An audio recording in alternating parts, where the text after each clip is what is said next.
Hello, my name is Marcus. I'm the compiler of a collection of therapy quotes entitled 1001 Windmills of the Mind, a collection of advanced self-help quotes taken from what's often called the psychodynamic or the psychoanalytic perspective, which long ago, as I understand, was referred to by some as philosophical medicine or narrative medicine, helping us to identify new patterns.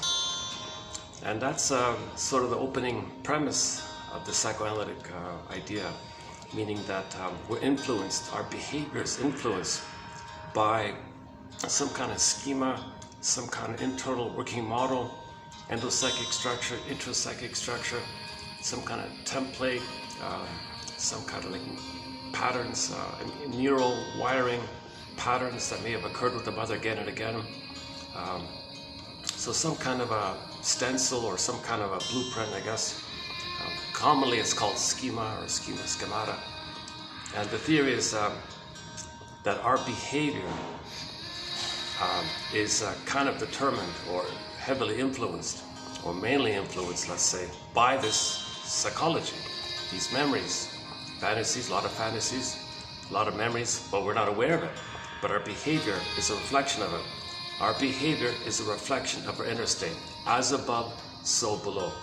So that's the starting point, I think, that there is such a thing as quote-unquote psychic determinism. The puppet master kind of thing.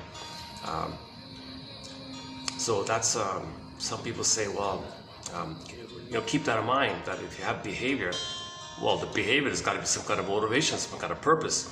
Are you trying to, identify something through your repetitions?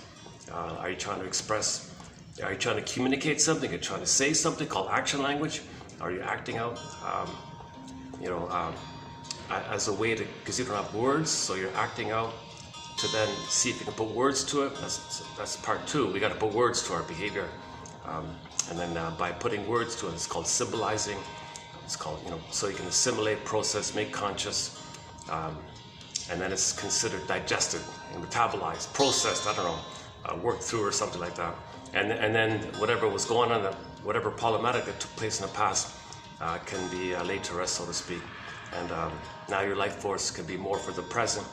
And there's a discernment that the present is the present, the past is the past, and you can parse out, and and you can do the parsing like that. Because if there's too much trauma, there's too much pain in the trauma, the present's still the past. And the symmetry idea discussed yesterday. How's the music coming across? I can barely hear it. Let's crank it up a bit here. Hold on a sec. A song called Reflections. Is that better? Let's try. Oh. That's a little better, right? Yeah. Sona Jabarte. This is off her, one of the tracks off her soundtrack that she did for a documentary called Motherland. Still haven't seen it. But, so she's a little bit famous. She's a bit of a rock star. A chorus star, let's say, or a world music star, I'm not sure. But very impressive woman, very strong personality, very pleasant personality, very kind of a likable kind of. She only has 2 albums, I think, to my surprise, but she can do a full concert. She's heavily booked all the time. So this is one of her songs. Yeah, okay. We'll talk about the soundtrack another time. I tried to do it outdoors. My oh my, man oh man, it's really baking today. So I tried to. Unfortunately, they locked the doors here. But the park, it's sweltering out there. Look, nobody's even on the grass. In the sunny part, in the shady part, yeah, but all the shady spots are taken. But I'm not sure how long I can stay here. So let's just see how it goes here. Yeah.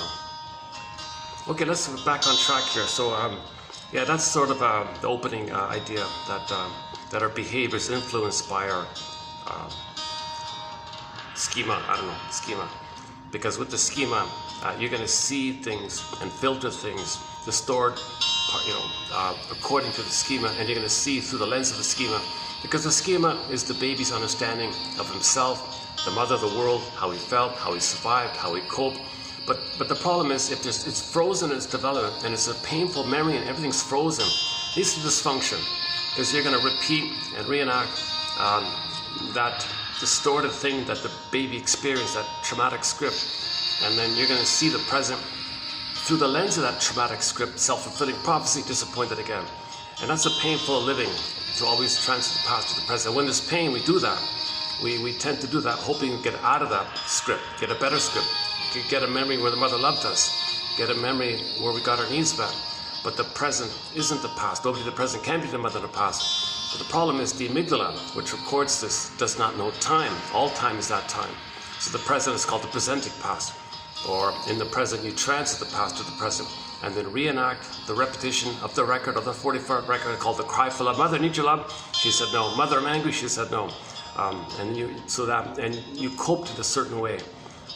The benign ways are, well, you feel no good and you got to save everybody. Maybe you can save the mother, so you're a pleaser, you're a caretaker, kind of like that. You're always feeling no good, everyone else is amazing. And you hope that you can win love from others by helping them, serving them, taking care of them, to find a good parent to resume development. That's sort of the benign way it takes. That's the theory there, is the baby got some love to hold on to himself, to hold on to his hope. And he's kind of a foolish, hopeless, foolish kind of thing like that. So in his daily life, he'll recreate the disappointment. He'll pick people who will disappoint him, or prod people to disappoint him, or coax people to disappoint him. He's got to see things through that template, to know the template. He won't accept something other than that template. So something good comes in, he's got to reject it and find something that'll hurt him. Oh, that fits the template. It's familiar. Familiar. Family, liar. The word familiar, the first part comes from familial, meaning family, liar, dysfunction. Mother was a liar. Mother lied to us. It's familiar. So in the present, you recreate the familiar. It's familiar. Psychic masochism like that. Or self-defeating behavior like that. And you can't accept good things because that means you got to betray your true feelings of anger at the mother. What happened? So if you accept something good, what about your own anger at the mother? What happened? You're going to let that go? You're betraying yourself. You're going to betray your feelings of anger at the mother if you accept something. You don't want to betray yourself like that. You actually you think like you feel like you're betraying yourself if you accept something good, because you got to forgive your mother. But how do you forgive your mother if you don't even know what happened? So the anger is the emotional link to that. So you got to address this first. So it's all about mourning, okay, consciousness, and then recognizing it. Like, okay, so the more disturbed way, if the trauma is before 18 months, that kind of hope is cynical. It's seen on others, they're going to reject others. They do the Faustian deal, the Faustian complex, the Faustian bargain, the Faustian pact. Okay, the shrinks called identification with the aggressor. If the trauma is very severe with the baby, whether it's very misattuned, very malattuned, it's kind of like the Wicked Queen. She's impaired, she's trapped in the mirror, waiting for her mother to see her so she can have a beingness to love the baby. So she's a 24/7 narcissist, it's a full-time job, and she can't leave that tenuous place of the identity that the mother developed of infantile megalomania when her needs were met. She's still in that place of entitlement, so she can't give. So she's only entitled, she can't give like that. So if the child has a narcissistic mother, or a bully mother, or etc. New term coming up. New term coming up by Grotstein. Yeah, excellent author, James Grotstein. We got a lot of great quotes from him. He's just found it this morning, called the Minotaur personality. Basically the bully pattern, identification with the aggressor. Just a variation of it. But just interesting to use that phrase, the Minotaur, the Minotaur personality. Jesus Christ. So that's basically the bully pattern. All right, so we'll get to the Minotaur quotes coming up. Hold on a sec. Let's let the stop pass by here. Yeah, there's no AC here, so I'm in a bit of a sauna here. It's kind of baking here, but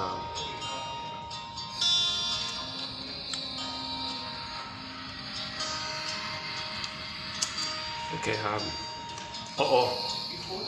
You're gonna close everything? Yes. Okay. I'll move. Yeah. Thanks a lot. Excellent. Yeah. Okay. Let's find another spot here. Hold a second. Okay. Give me a minute to park up here.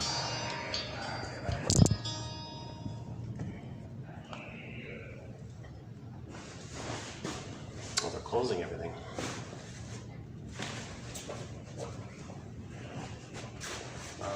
Hang on.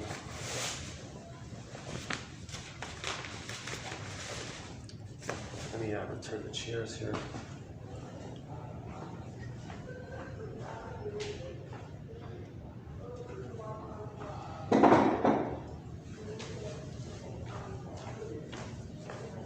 else just as well. It's just so hot up here. So they're preparing for something in there, eh?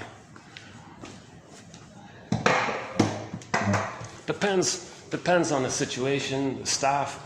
You know, it's sort of really a bit of a lottery when I can use this kind of place. They even locked this. So I don't even know what event it is they're preparing for. Might even be tomorrow or something.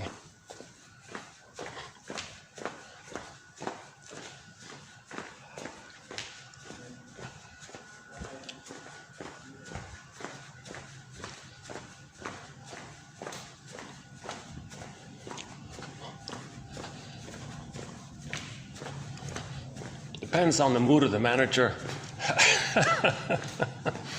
Most event conference spots are occupied anyways. But sometimes in between them they say, okay, fine, you can use it. But then, you know, a little while later, another one comes in and says, no, you can't use it. Like today. So on occasion, that's kind of rare what just happened, yeah. That doesn't happen too often, luckily. Okay, so give me a few minutes to find another location. But, okay, so the more troublesome dynamic of the repetition compulsion is if the baby has to cross over. That's the Faustian deal. Identification with the aggressor. So the way to deal with the pain, the baby becomes her. That's a coping strategy. Let's see. Let's try the other tower. Let's see if we get lucky at the other tower. They've got a spot there. Once in a while, I can use it. Let's see. So what does the baby do if he's in so much pain with the mother? Misotun, malotun, okay, mother's poison comb, right? Her angry thoughts, okay, cortisol in the milk, okay, nipple round red, put it together, poison apple, okay, rough handling, laces, okay, he's eating the baby's spiritual heart, you know, his like needs and his energy and spirit of his beingness and authentic self. Wants to take that away, doesn't want to see the baby as needs, whether wants to use the baby because she's entitled, she's center stage. Remember the mother, mirror, mirror on the wall. So she can't recognize the needs of another. That thing with mirror, mirror on the wall means she's entitled. Okay, all of the entitlement is for her. Oh, a little breezy, right? So.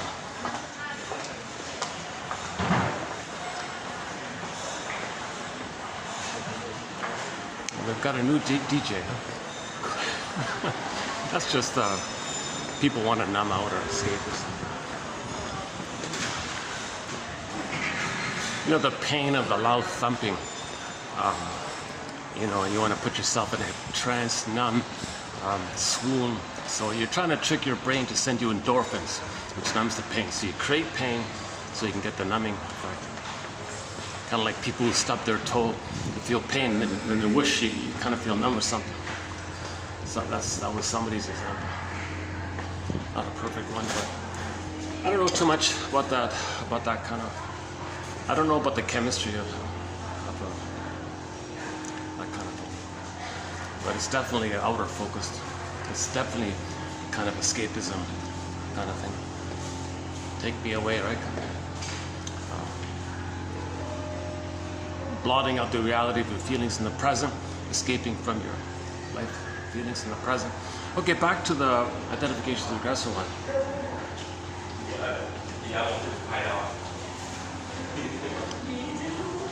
Busy hotel. This tower has 8 elevators, and they're all kind of busy here.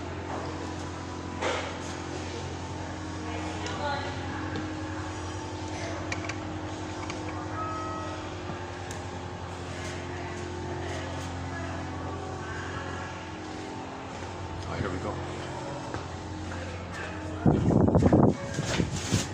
Let's see. Oh, maybe. The light is working. Okay, let's just see what's up there.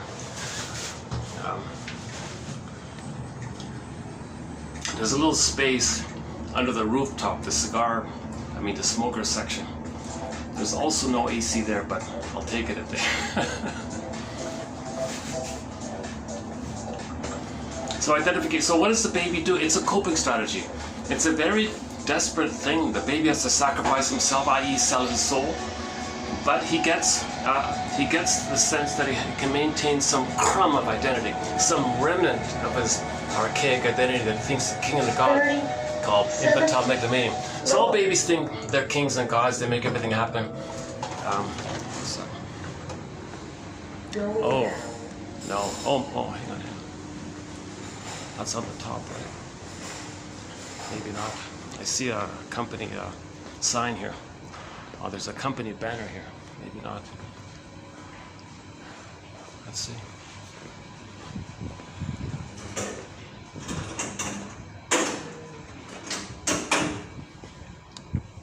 So you don't know what time these things start, right?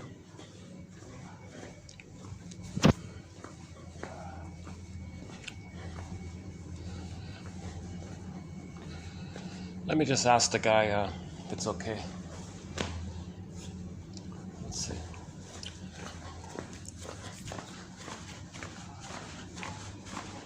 I'm just going to sit outside for a little while. Is that okay? Yeah. Is that okay if I just sit outside for about an hour? 1 hour? Yeah. Okay. Cannot, sir. We close this area for the meeting group. Yes. Yeah. Well, what time do they have it booked now, or is it? Yeah, for all day, sir. All day? Oh, is it all day? Maybe on the night for this. Yeah. Fair enough. Okay. Thanks. Yeah. Thanks for telling me. Oh, it's booked all day.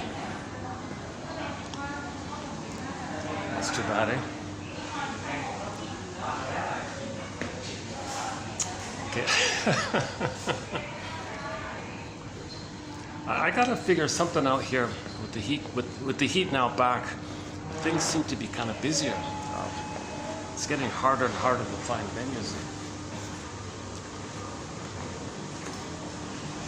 Going down.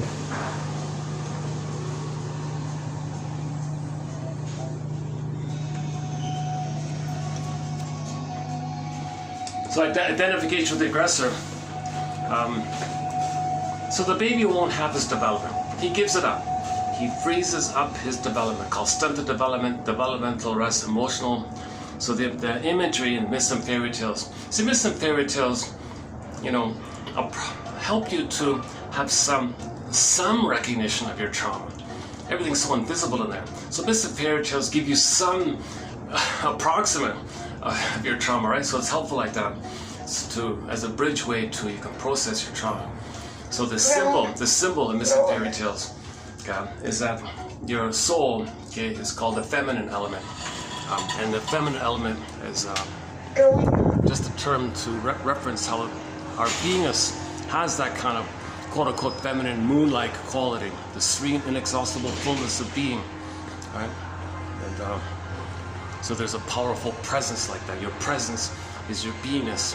So they would say it's the moon like that, so the feminine, or the yin. Traditionally it's the yin, right? So that's the serene, inexhaustible fullness of being. That's your embodiment, that's your soul, basically. Your embodiment, the shrinks refer to soul in that matter. So since that's the feminine, like the moon, so the symbol, like the personification, like the emissary, like the spokesperson, a symbol to represent it. Again, the symbol idea is that. Let's see if I can, after all, sit over there somewhere. The drinks here are really expensive, but maybe today it's unusually hot today, yeah. Hold on a second. Can I take you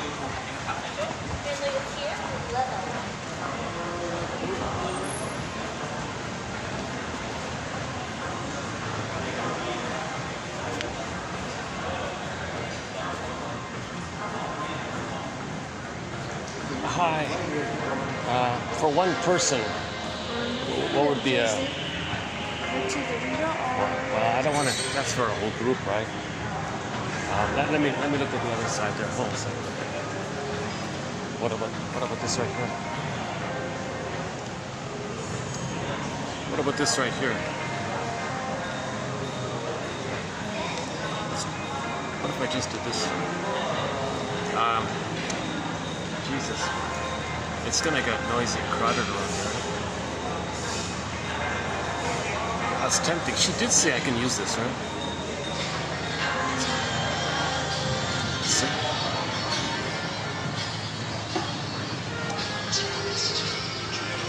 oh, it's very I'm just by the door there, all the traffic and it's gonna be there, right?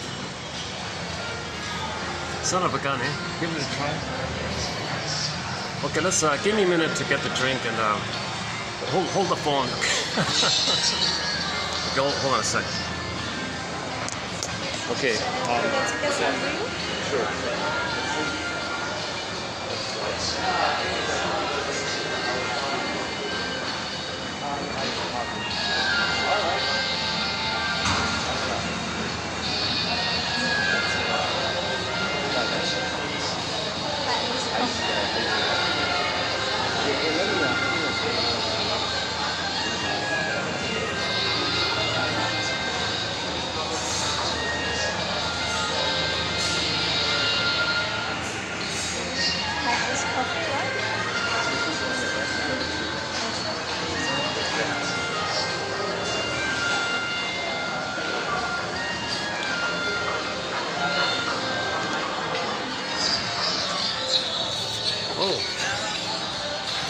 Oh, look at that. I accidentally turned my phone on.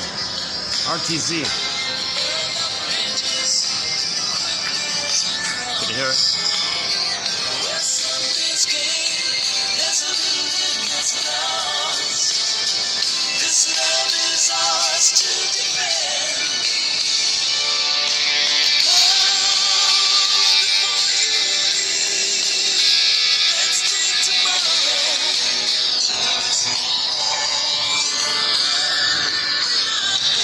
Turn this stuff around.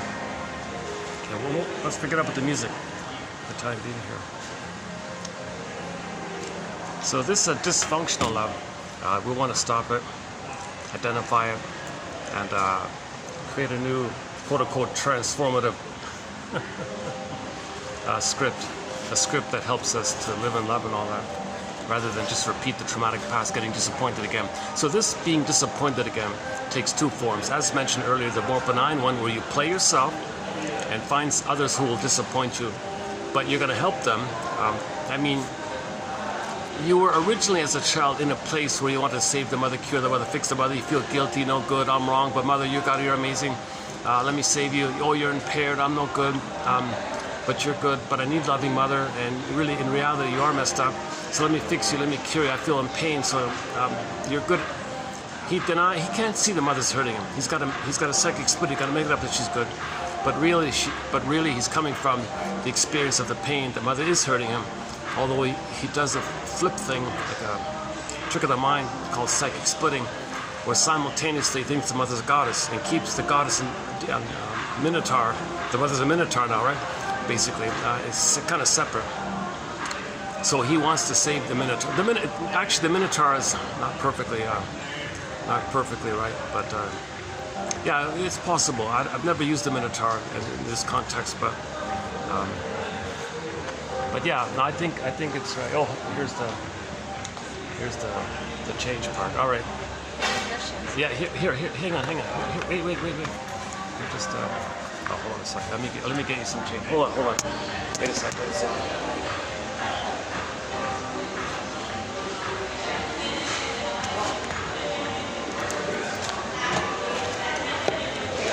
Okay, thank you.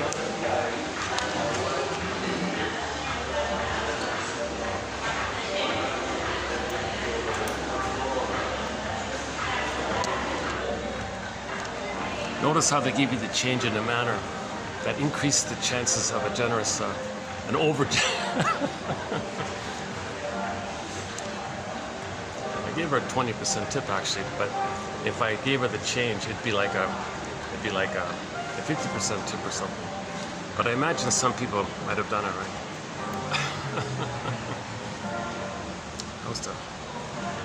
Let me get a pillow here.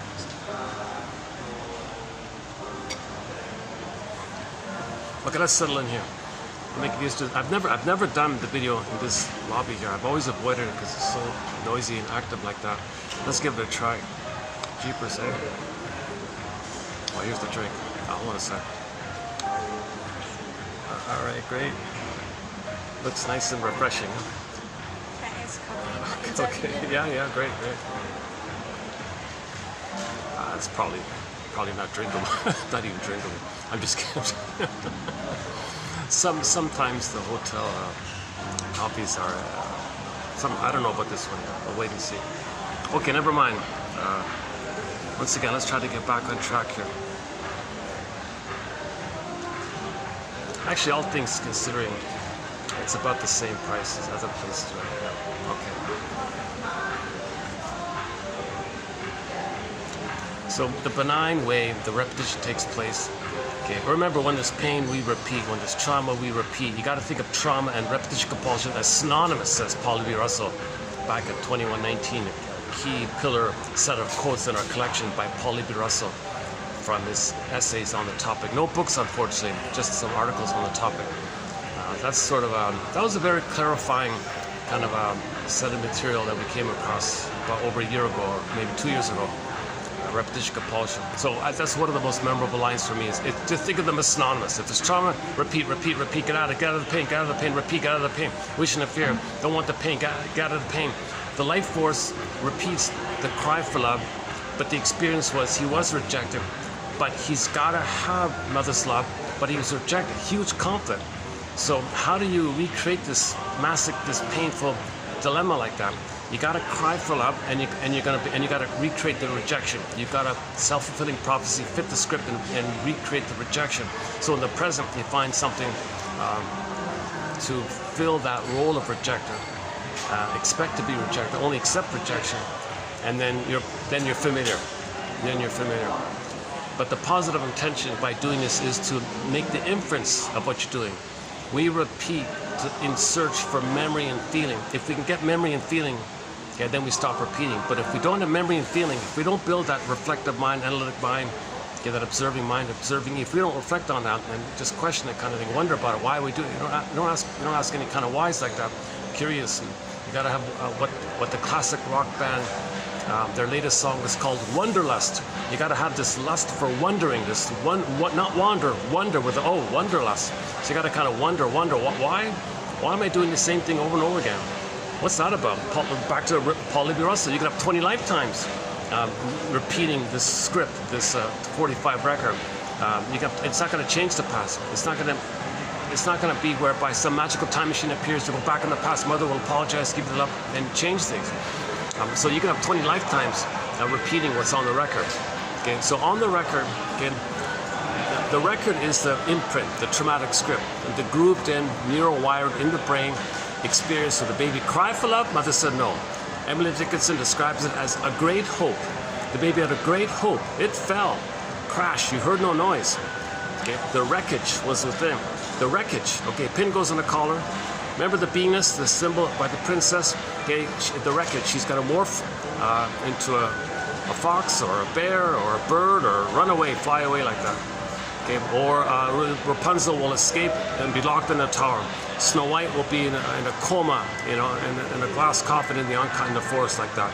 Earth opens up, his core gets pulled out. Joy Sadness in the Disney film instead of gets souped away, and this other or echo turns to stone.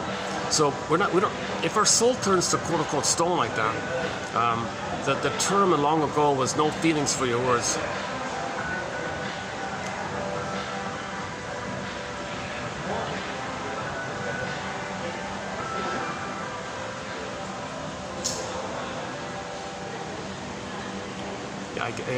This being a fancy hotel, they're gonna try to make things pleasant for the guests, I guess. One of the waitresses kind of looks like a fashion model, just walking across like that. she really looked like she's doing a catwalk in this lobby here. So I'm sure that's she's a bit of a. She elevates the prestige. It's funny about something like that. Maybe people think the model is the symbol of the representative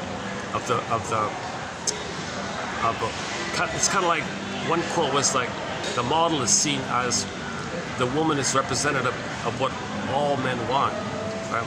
So that's the click. The baby wants the mother. So the model clicks for a lot of men, the mother in a way. Okay, so if the pretty model walks down like this, a lot of the fellows around here might think, oh, there's my mother kind of thing. Because the model is like this, is like considered to be the woman of all women or something, the prettiest of the prettiest or something, and all the men are staring at her, whatever. Okay, that clicks this exclusivity that the baby wanted, the aesthetic, the beautiful aesthetic of the blissful oneness like that.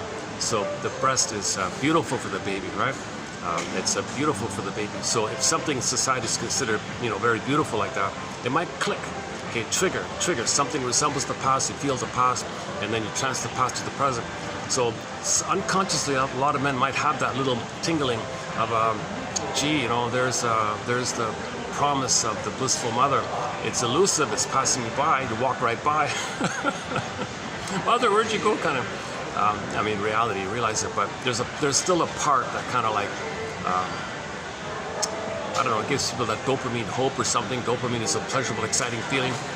Now you're going to be disappointed, so when the model does walk by, people feel disappointed or something. But maybe for a little time they felt good, because for a little while in their fantasy there was mother, and they felt good, and they got the good chemistry of feeling one with the mother. So the pretty model walking by makes, for a moment, a lot of men might feel good for the moment, because it can blip up the fantasies. They may have a fantasy coming up that there's mother, they could be with the mother, and the fantasy of having mother, the fantasy itself can trigger good feelings. The fantasy itself has the capacity to release some brain chemistry in your mind. Okay, so for example, kids, if they feel defeated, they put on a Superman outfit. I'm Superman. They might feel better when the fantasy, right? You pretend to be a rock star. Well, rock stars are on stage. They're center stage. They're on the stage. They're center stage. It's all about them. Everyone's staring at them. They're center, like king and a god like that. So you pretend to be a rock star like that. You might feel what the rock stars feel. Maybe they feel important. The star was seen. Everyone's admiring them. They're clapping at them. They love them and cheer for them. And they're at the center stage. And they're kind of like a little bit elevated like that on the stage, like that. Everyone's down. And they're up or something. So the brain might associate an immense level of safety. Being a rock star or Superman is an immense level of safety. When you feel safe in your fantasies, you get serotonin. Okay, for more on this point, check out our quotes by the author Loretta Brunning. We did some quotes from her trilogy. She's got 3 very simple, easy to read self-help books. Meet Your Happy Chemicals. I think they renamed it or something. Hopefully they didn't change it. I, Mammal, and then Beyond Cynicism. A very clear kind of thing. That was a while ago, right? So Meet Your Happy Chemicals, right? So serotonin is safety. So dopamine is considered happy chemical because you're all excited. Dopamine chase. You're excited because you believe in your excitement, that anticipation, motivation, anticipation, excitement, that when you get the thing you're chasing, that the thing you get, if you get it, whatever it is, then when you get that thing, fill in the blank, whatever it is, ice cream, money, when you get the thing, even the food, when you get the thing, then during the excitement phase, you're anticipating getting the serotonin that you'd feel after you get the thing. So the line is dopamine for the chase, serotonin from the catch. Serotonin means you're safe. When you're safe, you get serotonin. Serotonin is the feel-good chemistry associated with when you feel safe, you get serotonin. I'm safe, everything's safe, there's the serotonin. Now, if you don't feel safe, well, dopamine, go chase, get something to make me feel safe. So fantasies can do that. Fantasies can do that. So people can fantasize being a rock star or whatever, having power or whatever, and they feel safe in the fantasies. They might trick their brain to give them a little blip, a little moment. It's just for a moment, a little moment of safety like that. Okay. If they're important and they're safe. If they're important, they're safe like that, right? So similar with the fantasy of the model walking by. Maybe people might have a fantasy. Oh my God, there's a fantasy. She can maybe facilitate a fantasy. Gee, what if she were mine or something, you know, but it's impossible. But you might have a little fantasy or something, and then in that fantasy moment, you feel a little safety. You feel a little, for the moment, you might feel a little comfortable, meaning you got serotonin, maybe some oxytocin even, if you feel the fantasy of the connection like that. Look at that kind of area is a little bit undeveloped. I touched on it a few years ago. It's been quiet for the past couple of years. We're currently in the middle of a thread of quotes on passive aggressiveness. This video is going to be part 6 of 7, and we did 3 in the past, and we're currently in the middle of doing 7, so there'll be 10 all in, 100 quotes. Excellent thread, very informative topic called passive aggressiveness, sugar-coated hostility, and we've for the past 2 weeks plus, we really dwelled into it. It's a very interesting material. And it all started. Starts. Scott Wessler sort of starts us off with this book called "Living with the Passive Aggressive Man," and then the Angry Smile book, and a few others like that. And this video is part 6. We'll do part 7, and then that'll wrap it up for the time being. So I've done 5 videos already. 2 were done in parts. Actually, I did 7 videos, and then I did some preview in the past of it. So I'll tell you the truth. I'm feeling like I'm winding down on the passive aggressive topic. I've covered it a fair bit already. So in this video, after I finish up with the repetition compulsion part, I want to touch on a little bit. I just found it this morning, undeveloped new idea about the Minotaur. So because myths and fairy tales is a very important thread in our collection. Psychological interpretation of myths and fairy tales. So the Minotaur is from the famous myth with Theseus. Right? You got the labyrinth, Minotaurs in there, can't escape. And then every year, the image is it gobbles up the sacrificed people every year like that. So that's like. That's the memory that your mother doesn't allow your being. It's similar to the witch eating the heart. So there's something, or pulling down, the pulling down phenomenon. So there's some memory of your mother rejecting you. And that mother rejecting you and your rage, blend it together, condense it together. Mother rejecting you and your rage, fuse it together, condense it together, poof, you got the Minotaur. Okay, so it's not like, so the mother was very aggressive, that's the animal side of her. There's a human, she's human, but she's acting like, she's not being really fully human, right? So she's not acting, she didn't treat the baby as a human being kind of thing. So that's why it's half man, half bull or whatever it is, right? So that's how the storytellers came up with some symbol to approximate the idea of the Minotaur. The memory in the brain where mother didn't treat him as a human being. He was enraged by that. He felt devalued by that. So his rage, that's like the animal side of it all. The mother was like the animal side of it all, but they're people, but they're not fully people in terms of meeting the baby's needs for his full human development. So his soul froze up, and so that means the quote-unquote more human side of being human is frozen. So that's why the Minotaur is like half animal, like half human, only half, because the rest is frozen and regressed. So you got the person and the bull. That means the bull part is the other half of the missing human is split off, repressed, and the bull is the back part, the amygdala part, the survival part. That's just fight, fear and fight, anger, rage, like that. So we'll get to that.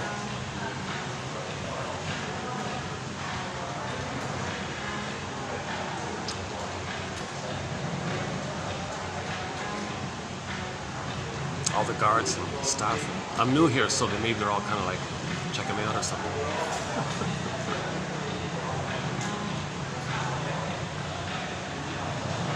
Oh, there's the... Oh, son of a gun. Oh, son of a gun. On the second floor. Oh, I missed it. On the second floor, they've got a little... I guess it's a sports bar or something. I can see all the big sports screens. Might be too noisy, right?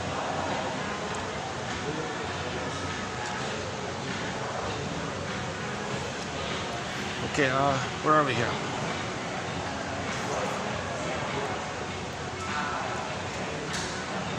Yeah, okay, so I want to focus on doing a preview, a preliminary, just exploratory, preliminary, just practice run, and then I'll look more into the Minotaur idea. So I just plucked out a few quotes due to time limitations. So I want to preview it here because it's kind of fresh on my mind. And then I'll skim through quickly today's quotes of passive aggressiveness. I might not discuss it too much because it's been well discussed previously. So let's go back to the 45 record. Every neurotic is a music enthusiast. So here's the image. Imagine those 45 records as part of understanding repetition compulsion. Again, when there's trauma, we repeat, hoping to change the past, undo the past, get mother's love in the past, not be hurt by the mother, get a better outcome for the past. But the present isn't the past.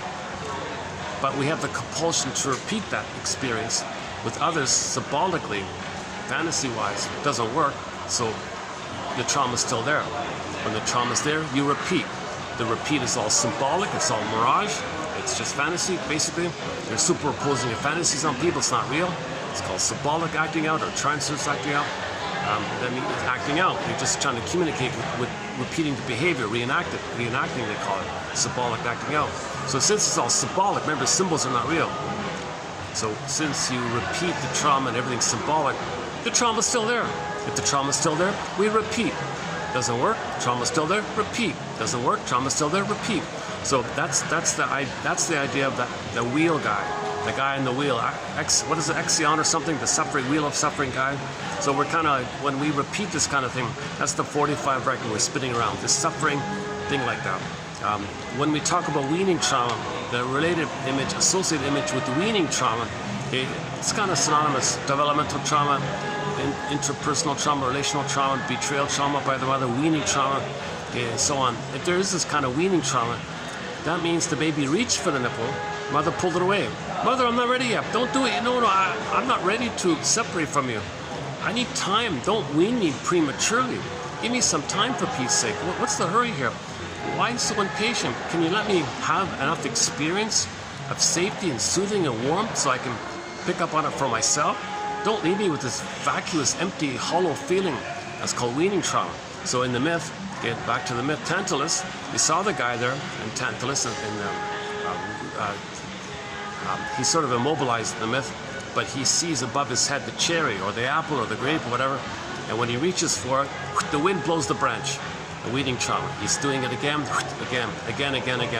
So there's this. The pain of it is associated with that pecking one, the bird pecking the guy. Or there's a stone called the stone of agony, the wheel. Sisyphus, the suffering labor, again and again and again. Wheel, Sisyphus, pecking, agony, stone, and of course. So this repetition, that means the pain, repeat, that pecking, or wheel of suffering idea, or the laborious up and down with the Sisyphus. This is all an attempt to use myth to kind of temporarily hold something really painful. It's not the answer, but it bridges you towards identifying your story. Because we gotta find a way to metabolize, assimilate it. So the myths and stories are helping you like that. Actually, in the pipeline, there'll be a very good quote about it by Grotstein. Yeah, back to Grotstein. He describes myths sort of in that manner, where it's helping us to assimilate, it's helping us to process. So myths, that's the positive intention, myths and fairy tales, to symbolize the trauma. Myths and fairy tales are symbols of trauma, they're metaphors for trauma. So we're trying to, how do you heal the trauma if you don't even know it exists? So myths and fairy tales tell you. So when you're myths and fairy tales telling you, look, there's a trauma. You've got trauma. Why are you reading the myth and the fairy tale? Why are you afraid to read it? There's a trauma here.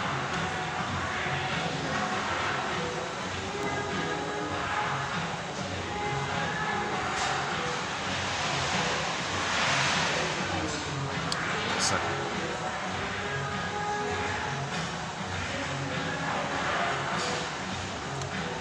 The truth is, I'm feeling a little, I don't know, I'm not in the most refreshed, upbeat mood today. So I'm feeling a little tired or something today. So this video, I'm feeling a little bit absent-minded in this video here today. Nevertheless, let's see if we can have some good sections in the video. Nevertheless, The last video was very choppy. It was bouncing around all over the place. My goodness. But I managed to pluck out a few good shorts. I thought so. There's a few good shorts from the last video.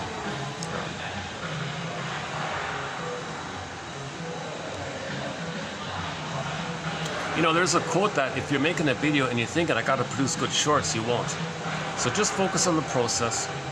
Because the moment I should do something, click, there's the mother wanting something. No, and you rebel and you fail, right? So think about that. So yeah, we have a quote about that coming up. So when people are doing art or something, if they have a idea that they like a quota, I must produce 10 paintings a week or whatever, they'll have a hard time. Because the moment that's there, okay, that triggers the mother wanting something, rebel against the mother. So you can't produce the art. So focus on the process of your artwork, not on some kind of goal you're supposed, on any kind of supposed to or should. Don't should on yourself, they say. So focus on it. Should we read? Okay, anyway, that quote's coming up, yeah. So back to the record. Okay, so every neurotic means, okay, the coping strategies in the traumatic, painful script you created, and you see all time through the lens of that, it's neurotic because you're not enjoying the present. The present is just filled up. Symmetry, in a symmetrical way. There's a symmetry where the present's the past. And you can't discern what's in the present, what's the past. Actually, the present is emotionally the past. Yes, materially, you understand the present, but you're relating to it in terms of the script in the past. That's neurotic. So to use coping strategies and to repeat the dilemma with the mother again and again and again and again, because that's neurotic, okay? Or neurosis. Okay. Neurosis is the petrification of this inner conflict that's frozen. Again, neurosis or dysfunction is the freezing of a conflict, wishing to fear conflict, and it's all frozen and repressed. Pressed on a 45. Every neurotic makes the person neurotic. Every neurotic is a music enthusiast, but he only has one record. Only one record. Everywhere he goes, he carries this one record. Every time he sees the turntable, with never-ending fiery ardor, he says, he plays his one and only tune. You can't enjoy the present. The present is going to play that tune. He's going to transfer the past to the present. That record is the past, and he carries the past all the time. And every interaction, he's going to spin that tune, reenact what's on the record. He's got to play that tune. He's going to recreate the script on the tune. The tune is he cried for the mother said no. So in the present, he's going to recreate that one and only tune. The trauma where he cried for the mother said no. Now benignly, if it's the benign way, trauma post 18 months, he'll play himself and expect others to reject him, and that's familiar. If the trauma is before 18 months, okay, that's called identification with the aggressor. Okay, so in identification with the aggressor, the child is going to take on the identity of the mother. Remember, when there's too much pain, the way to deal with the pain is to be the mother. But the Faustian deal is, you're going to treat, since your mother hurts you and you're her, and you repeat that she hurts you, now you hurt yourself because you're her. That's the Faustian deal, the Faustian bargain. You got to sell your soul to have your mother, okay, to not feel the pain of your mother, although you are hurting yourself. But the trick is, when you play the mother shaming yourself, the allurement, the appeal, the siren song of it all, is that you can preserve a crumb of your infantile megalomania.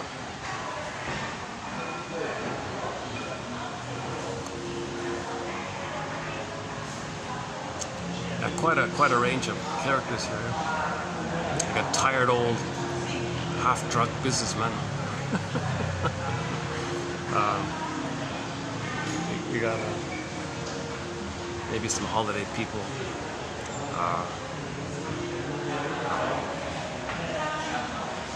Of course, all the business meetings.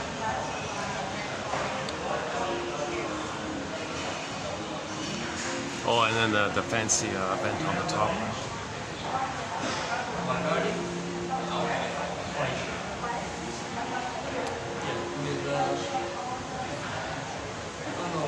Yeah, I'm not gonna do this again. This is way too I can't stay focused on the topic. I overhear conversations, I see things.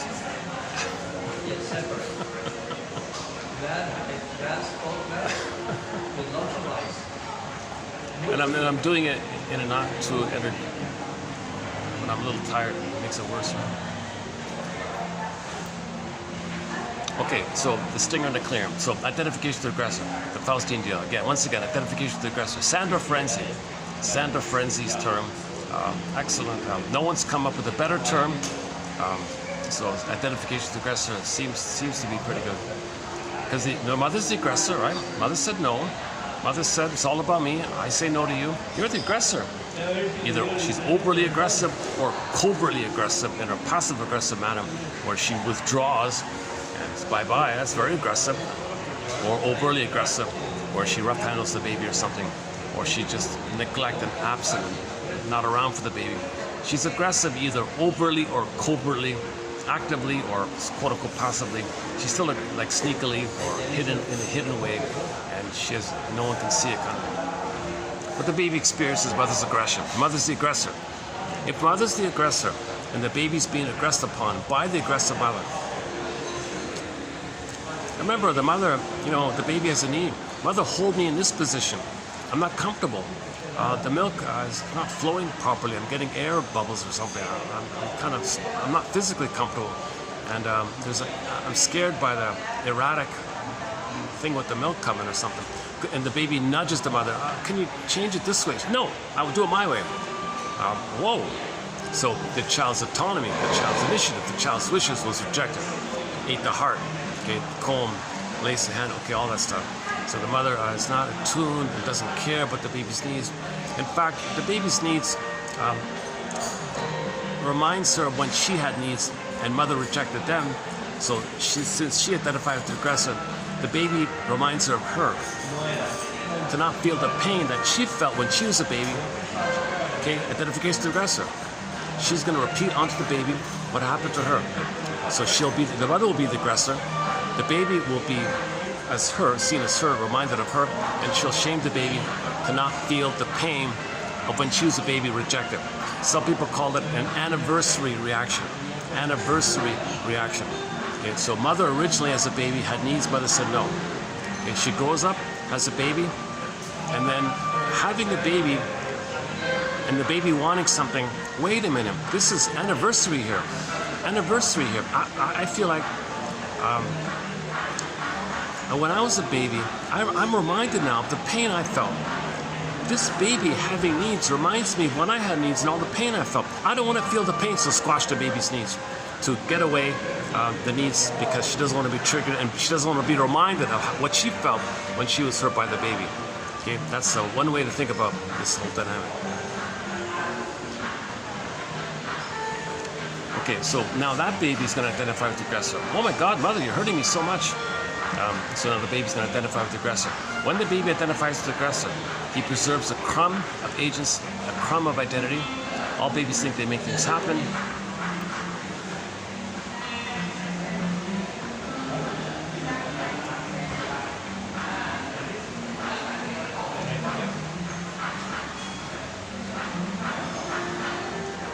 Maybe I should just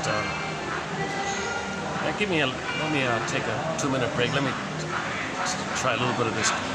Let me try a little bit of this expensive hotel drink. Some kind of iced tea here. Yeah, okay. Well, give me 2 minutes. Hopefully, this music isn't copyrighted. You might not even be hearing me right now. If this is copyrighted, this might get blotted out. Somehow I kind of forgot about that.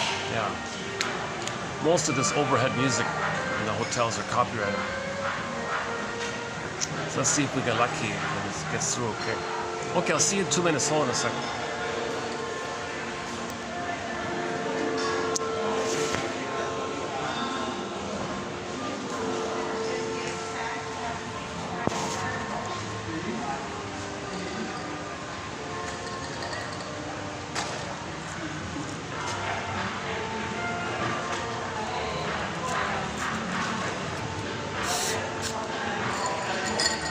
What's up?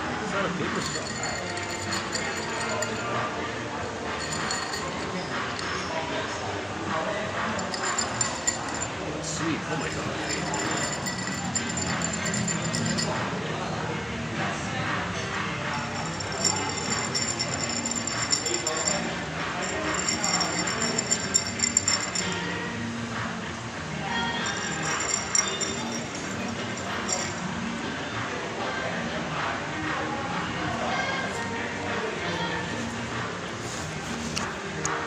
Oh, that's heavy on the sugar. Wow, that's extremely sweet. My goodness.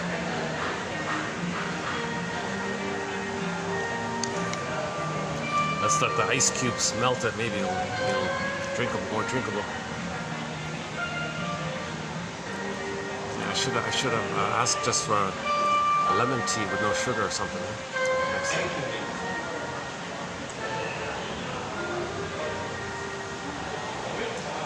Well, let me hang out here. Let me get my. Now I feel completely okay with hanging out here since I bought an expensive drink here.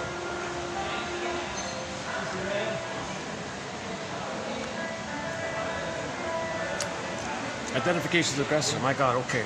So just quickly, once again, what does the baby do about this misattuned, malattuned, okay, rough handling? Wants to eliminate being reminded of what happened to her, so she crushes the baby's spirit because the baby's spirit reminds her of the pain of the loss of her spirit.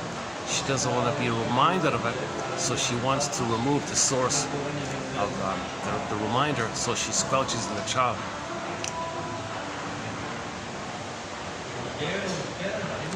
The child feels so passive like this, but he thinks he makes everything happen. So to avoid the pain, he becomes the mother, to have a mother.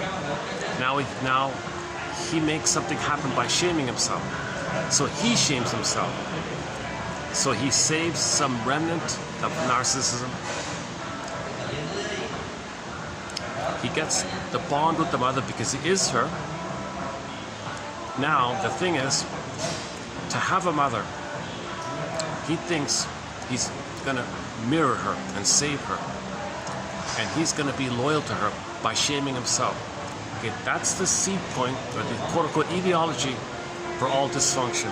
Because all dysfunction means you're still loyal to the mother. Trying to protect her, trying to save her, trying to cure her. Because you hope that if you can fix your mother and save your mother by being loyal to her, by imitating her, mirroring her, you got to shame yourself to let the mother feel seen, let the mother feel important. So you're going to be dysfunctional. So all dysfunction means you're still trying to save the mother. Isn't it bittersweet, the Twilight Zone? The Twilight Zone addressed this in an episode entitled One Life Furnished in Early Emotional Poverty, the closing narration. Isn't it bittersweet that you're trying to win love from a memory, and your mother might actually be long gone, and you're still trying to win love from your mother that's only a memory? Isn't it bittersweet how loyal you are? You spent your whole life trying to win the ghost memory of your mother that never existed, or the memory of your hurtful mother who's now a minotaur. Can you save the minotaur? Minotaur, could you please be a loving mother? Isn't it bittersweet that you're so loyal? That's not a good example.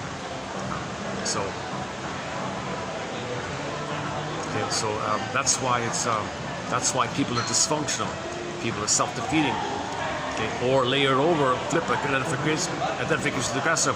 Other people are you and you shame them. So you may be unaware that you're passive by being the identification of the aggressor. That's like a layered over thing.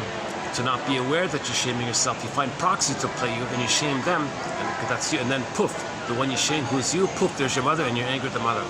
Okay, another Twilight Zone called Howling Man. There's an image of your own anger rebounding in, going out to the side.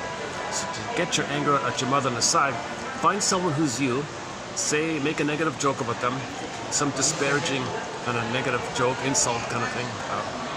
Poof, at the same time, remember there's no time in that break. At the same time, that's your mother, the other is your mother, other is your mother now.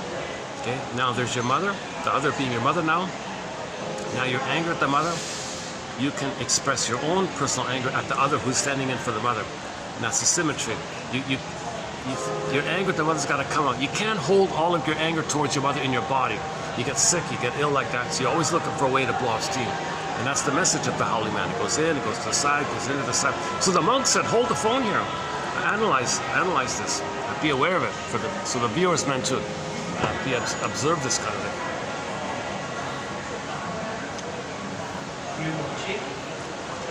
Okay, so if there's too much pain, the baby becomes the mother. That's the hope to have a mother. Attachment theory. The baby must have a mother. If the only way to have the mother is to be her, well, what is she doing? She's hurting him. So he's got to hurt himself to have a mother. Attachment theory. Now he doesn't feel lonely. He doesn't feel like he's totally gone. He's got a mother, but he's got to pay the price. He's got to freeze up the soul. Repetition compulsion. He rejects his own soul. Now he's not going to be aware of it. He has a positive inner experience. He can't connect with his own soul. So when something's repressed, it's projected. So he's going to see outwardly, externalize someone standing in for his innocence. Okay. That's called externalized living, prejudice, blaming, outer focus, overt outer focus, because he can't admit within. It's too painful to admit within. Because if you admit with him, then you got to admit your mother hurt you and you became her. And now who are you now? Like, you don't see. So it's kind of complicated, right? So you gotta shine a light on this kind of thing to break free. You gotta be conscious. The consciousness is the healer. Consciousness is the key healing agent here. So you gotta build your consciousness.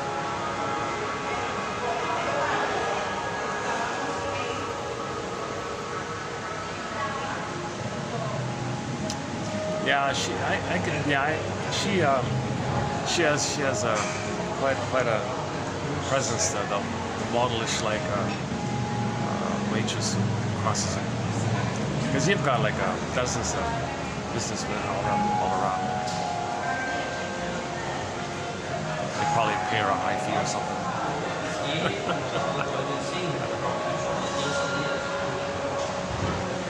Maybe the hotel hired the models to work here.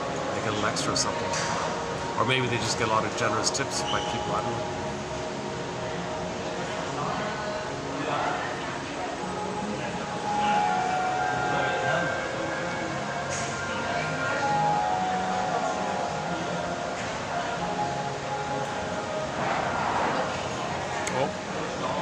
Oh, here are the VIPs.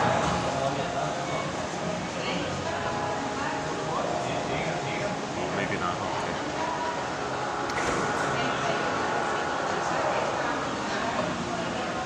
Oh, they're pouring in, eh? Whatever's going on, it's filling up there. Okay, when all the seats are taken around me, I'll leave, kind of thing. This spot is meant for 4 people, right? Still some vacant seats around.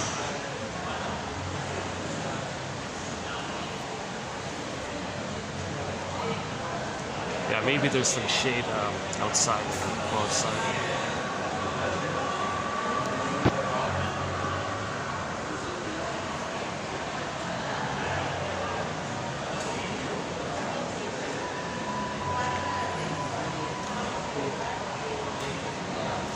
Okay, so in identification with the aggressor, okay, the dynamic is when he plays the record, the 45, new situation, okay, some important interaction, new job, new conversation, anything that's kind of, slightly meaningful or something. Okay, the record, the memory on the record was he was a baby crying for love, mother said no.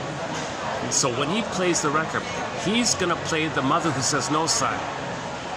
Now who's going to play who shames himself side? Now he can't know this. He can't feel this. Too much pain. Oh.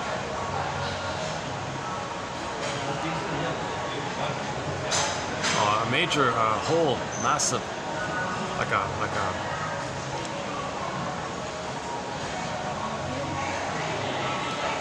maybe like at least 50 people or 60 people just poured in right in front of me. Oh my goodness. Oh, this is starting to resemble like a train station or something. This really feels like a great train station now. Oh my goodness.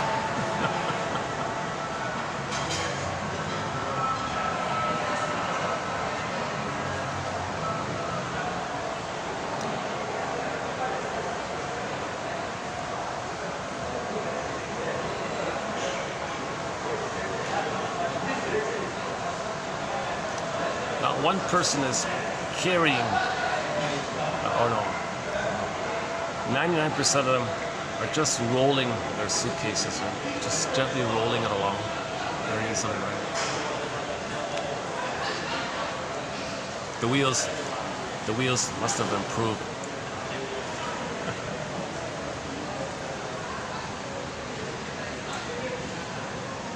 Still coming. They're still pouring in. Oh my goodness. What the hell? Oh, this 100 people, over 100 people just walked across me.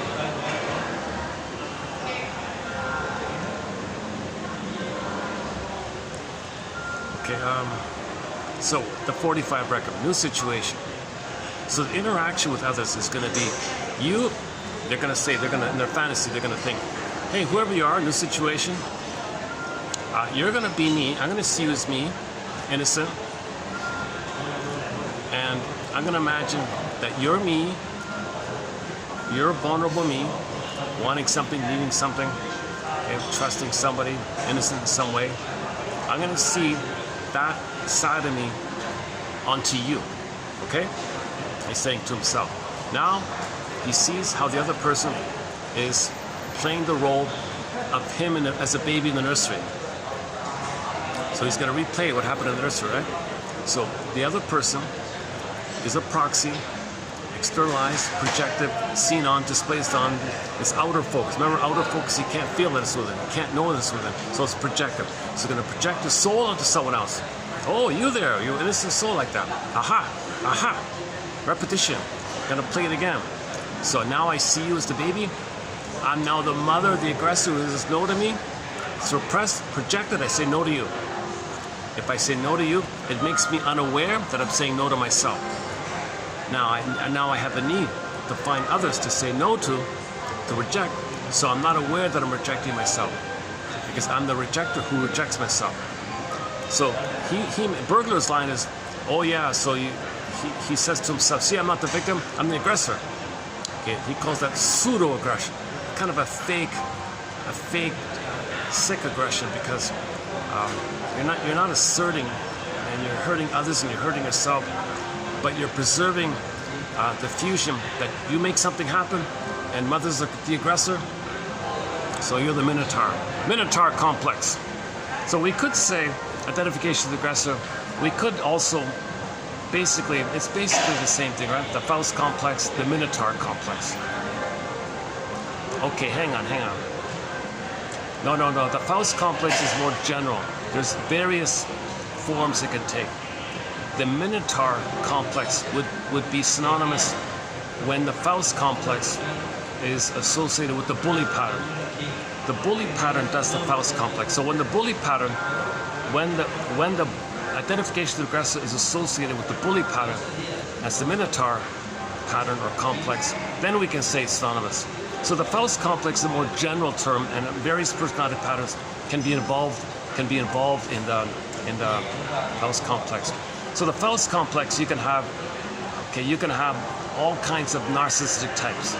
You can have the overt, typical, arrogant, lack of empathy, entitled, don't care about you, extremely egocentric, selfish, solipsistic bubble, no empathy, just thinks he's entitled. The typical overt narcissism we're familiar with, right? You can have like a branch of it, like the Don Juan, or the Playboy, or the womanizer Don Quixote, etc. So you can have kind of like the visible ones, right? But you can also have kind of like hidden ones. The voyeur narcissist, the clinging vine narcissist, the waif narcissist, the turtle narcissist, the passive-aggressive narcissist are a current topic. So it's still there. The Faustian thing is still going on. Now, trauma, very, very early on, okay, leads to the bully pattern. Okay, so these are all stingers. Okay, in the bully pattern, when the trauma is earlier and they cross over, and it develops the bully pattern, then with the bully pattern of the identification of the aggressor leading to the bully pattern, then we can say it's the Minotaur personality, the bulls, right? The aggressive, He-Man, I don't care about you, narrow, one-eyed, Cyclops kind of thing, the Minotaur thing. So bullies are the Minotaurs, basically. So the Minotaur, don't be impressed with the Minotaur. See, the sadness of this is their own aggression towards the mother, and they become the mother. They scoop up their own anger at the mother, playing the mother's side co-opting the baby's anger at her. He becomes her and takes his own anger at her and applies it to her, and he becomes her who's got the baby's own anger, and now he's the Minotaur. He's very aggressive like this, because others are the mother, but he's become the mother with the baby's rage. It's kind of sick stuff. The Shrieks call it perverse thinking, perversion of the mind, some kind of perverse dynamic going on, some sick kind of thing going on, psychological, incestuous kind of thing like that, they would say. So don't be impressed with somebody with the Minotaur personality. He's not saying no to the mother. He's become the mother and he's saying no to everybody else, thinking everybody else, not caring who, thinking everybody else is the mother, and his anger is never at the real mother, because he is the mother who hurt him. So this is pseudo stuff. He's missing it. He's loyal to the mother. He's tied to the mother. The bully complex, or the Minotaur complex, is a huge mother complex. So don't be impressed where somebody thinks, oh, look how strong he is. Oh, it's powerful like that. Oh, he shout and scream and all, whatever it is. Bully, he can scare everybody or something. That's the identification with the aggressor. He's very tied to the mother, and maybe he's all pumped up because his rage is pumping him up, and his psychology and the physiology is going to respond to the psychology. So he might get EAS, enlarged amygdala syndrome. So now his amygdala is pumping out more cortisol, more stress hormones. The amygdala inflates. You see, so now he's got more stress hormones, more adrenaline, and he becomes blinded by this stuff. So he's just fully in survival mode. So he's the mother. He's the mother who co-opted the baby's anger. Now he's the mother with his own anger, but his anger at the mother is being used to serve the mother's agenda. What a twisted thing, right?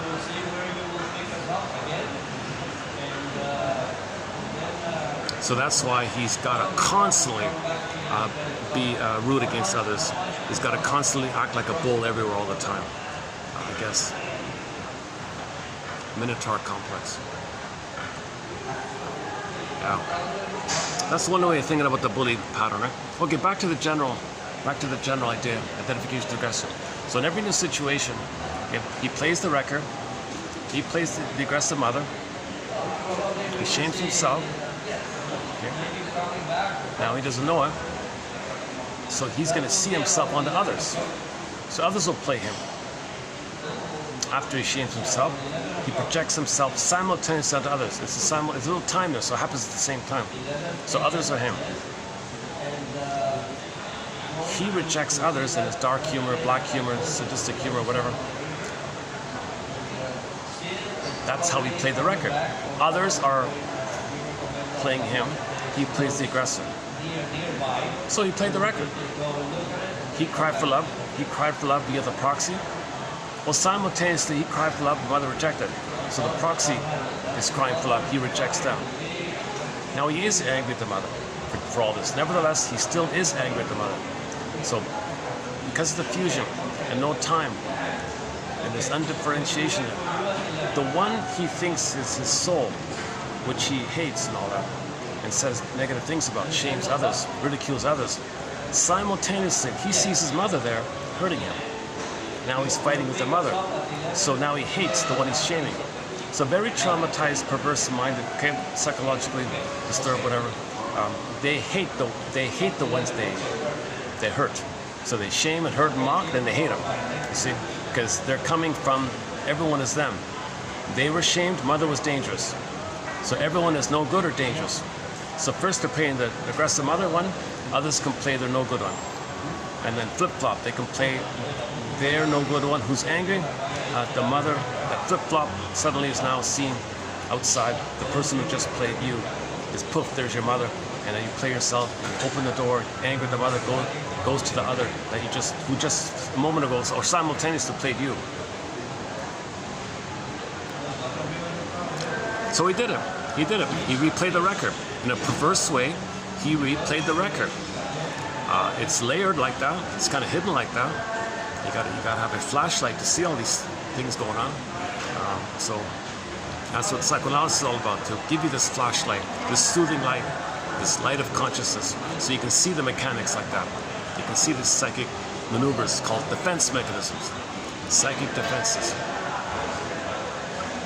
So identification of the aggressor is a core response to the defense of freezing up your soul. So your soul was in pain, defense mechanism number, repression.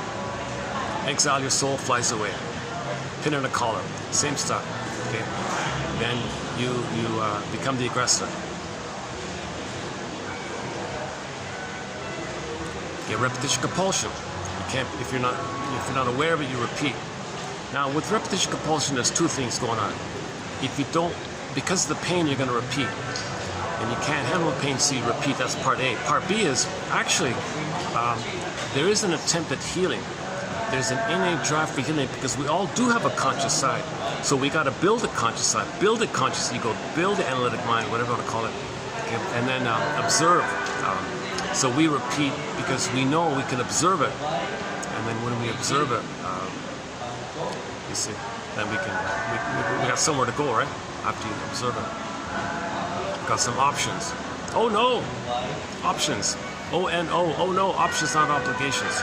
I got options. Oh my God, I'm repeating. Well, and then you kind of go from there like that. Well, first things first, let's identify our patterns. So identify the patterns.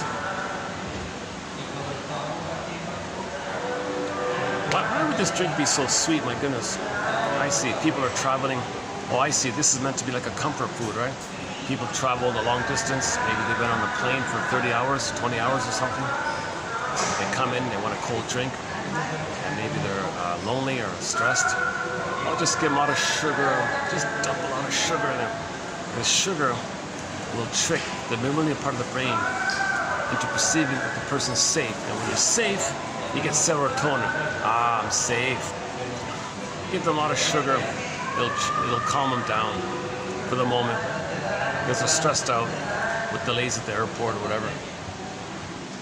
Traffic jam maybe. So they come here for a drink. It's not a refreshing drink.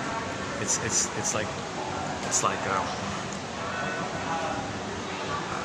like a very bad birthday cake or something. This is like a very bad. I shouldn't say that. I'm sure it's standard fare for this kind of thing.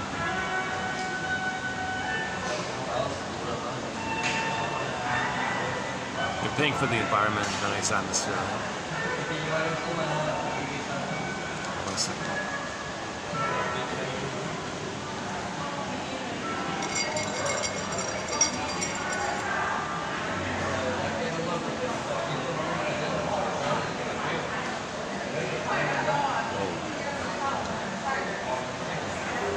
Okay, I'm gonna bail on that. Wow, even with the ice mostly melted, it's still ridiculously sweet.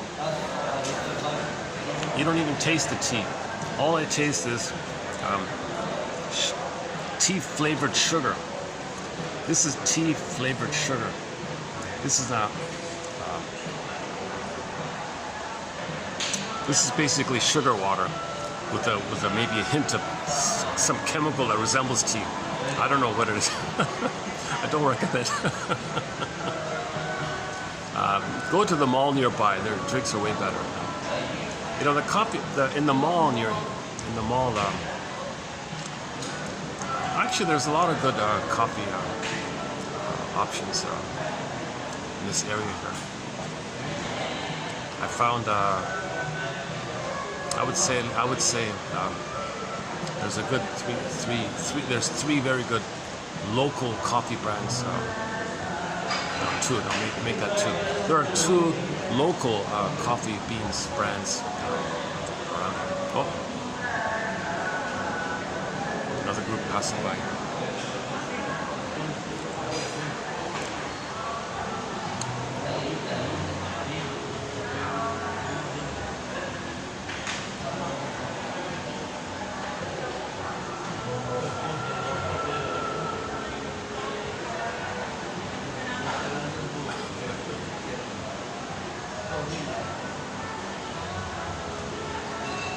They've got their routine down. They've got their routine.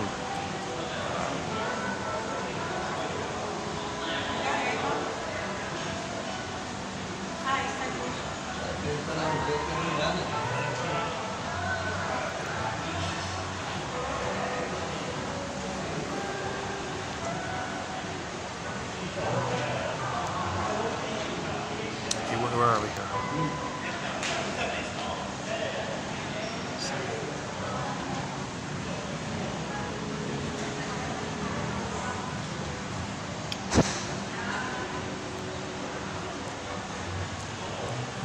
Okay, let's leave it there for identification of the aggressor.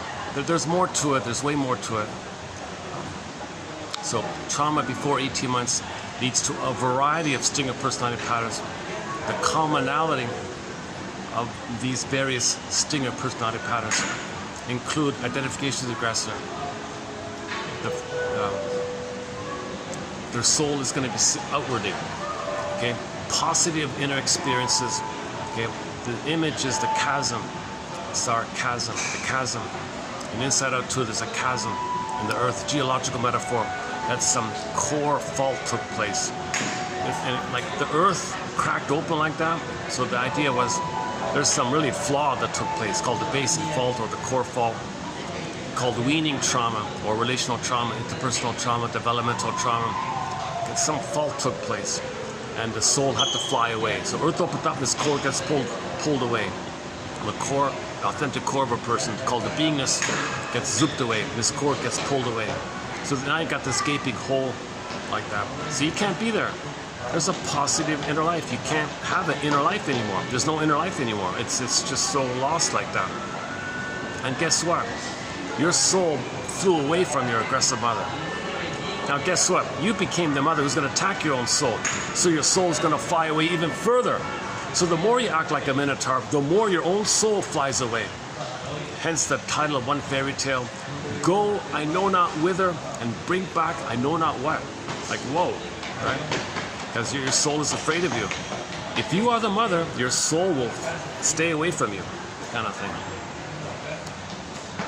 Because your soul is afraid of you. Your own soul is afraid of you. Because you become the mother who attacked the soul. So you won't get your soul back unless you unblend with the mother. How do you unblend with the mother? Well, first you got to say to yourself, holy, you know what? My mother failed me. She was really like the wicked queen. She was that impaired. And get to an emotional knowing of this. Find some way to not just cognitively realize it, but in the safety of a caring witness, you will feel the emotional knowing of that fact. Mother failed me. The greatest hurt of all, mother betrayed me. She failed me. She was impaired. Oh my God. So when you say that, when you feel safe, the natural response will be a kind of a weeping, a mourning. The natural response to loss, because the loss is you never had a loving mother. The loving mother died at birth. That's a loss to lose your. In fairy tales, the mother died at birth, right? Because your mother might have been okay in the uterus, but at birth, poof, your own mother is seen as the wicked queen. It's not separate people. The wicked queen and the good mother, it's actually one person. It's the one mother seen in two different ways. So that's a huge loss to not having a loving mother when you come out of the uterus. In fact, the loving mother died, quote unquote, and the wicked queen appeared when she allowed the severing of the cord of the placenta. That's not my mother. What a betrayal. Who's this? Who's this wicked queen? Where's my mother? That's why the fairy tale said mother died and the queen is on the scene. That's the dynamic of birth. A transition from birth So the mother was the good fairy, the good one, and the good mother died at birth, and suddenly, poof, there's a wicked queen. The storytellers can say it, oh, the father married another woman as a stepmother. It's not the stepmother. It's not an actual stepmother. It's still the same one.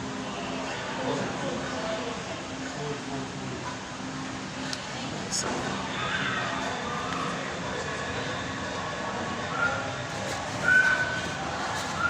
Hi.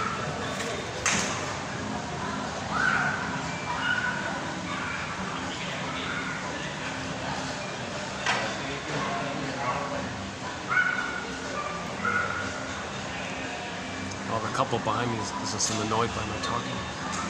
She gave me a little friendly nod or something. Okay, that's a good sign.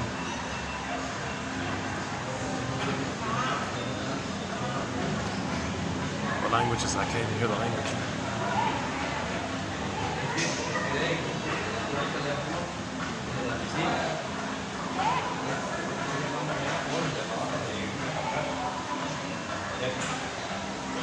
Yes, I still can't hear it. I can't hear it.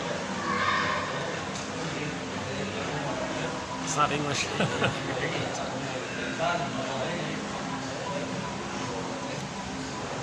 Maybe Italian. Maybe Italian. It's got some of that Italian tone to it.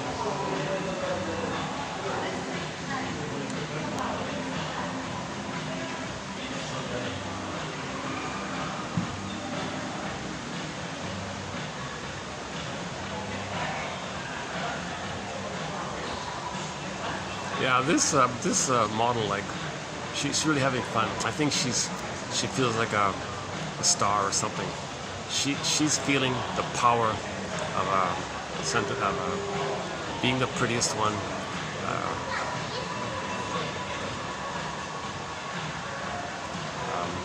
She's feeling safe with the admiration of everyone. That'd be like the world is mother, and mother's approving of her. So she's always getting a bit of a. She might be addicted. That modelish waitress might be a little addicted to what she's doing. She might be addicted to the chemistry she's getting by the audience staring at her, kind of thing. I just noticed her again moving a table or something.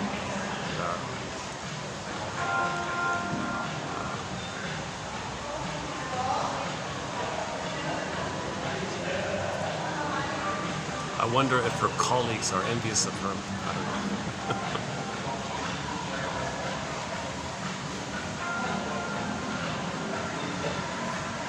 Maybe not. Yeah, probably not.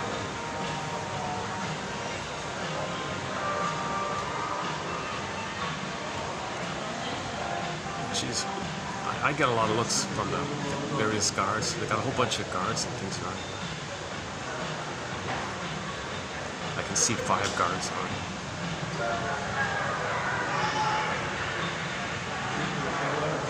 What should I do? Wave at it? What should I do? Wave at it or something? Okay, where are we?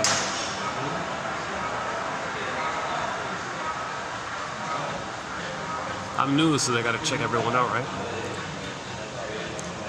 Yeah, by the way, yesterday there was a quote about people who are very vigilant and have a very strong overt outer focus of life. That's a continuation of the original experience where the mother was the overt other who hurt the baby. He can't have this connection to himself. So he's always outer focus. So that person might be good as a guard or something, scanning all the time, outer focus all the time. Where's mother? Where's mother? Where's the danger? Where's the danger? Where's mother? Where's mother? Kind of thing.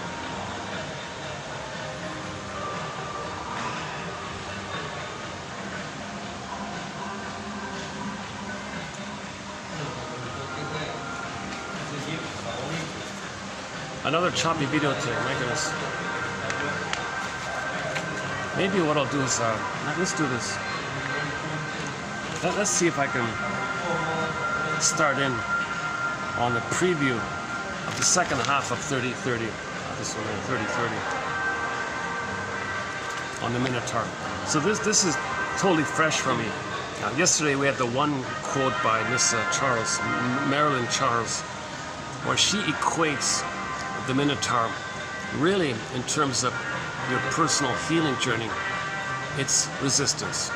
It's facing the blockage of the memory of your mother attacking you, and you were enraged, and you transferred your rage onto her. Condensation. The mother and your rage, put it together, poof, Minotaur. And the Minotaur means it's not fully human, and it's very aggressive, hence the half animal, half human, like that. Chimera, they call it. So she thinks when you're doing personal introspection and you're blocked, there's the Minotaur. So anytime you're blocked, so you're trying to free associate, right? You're trying to learn something about yourself and you got blocked. Well, that's the Minotaur appeared. No, mother, no. So Masterson's famous axiom is self-activation triggers abandonment depression, which leads to defense. So in regular life, when you now want to come from your authentic self, your being self, okay, that's going to trigger the mother, basically, and how you felt, called the abandonment depression. And there was a lot of pain like that, and the blockage like that, that's the poof, the Minotaur. And to get away from the pain of it, you might reach for ice cream, some kind of defense, whatever it is, ice cream, cookies, whatever. Self-activation triggers abandonment depression, which leads to defense. Okay? Because that activity triggers the original. Baby had agency, baby had self-activation. Mother, I want to be positioned in this way. Hold me this way. Baby had self-activation. Mother said no. He felt all this terrible feelings called abandonment depression, helplessness, powerless, shame, guilt, rage, all that stuff. And then the baby had to, baby spaced out of this. So, replay, trigger, when you try to, in order to know that, you self-activate, you feel the fear of all that, and then you want to blot out. You go to the top floor disco thing and blot out with the new DJ, just blot out, kind of. So if somebody in their life is feeling frustrated because they can't have their agency, self-activation triggers the pain. Oh, announcement, new DJ, blot out. You go to the blot out. Okay, that's the experience. Maybe the baby had agency. Mother, please hold me in this way. Mother said no. He blotted out. Smoking can do it. Emotional eating can do it. Too much sugar, quote-unquote comfort foods.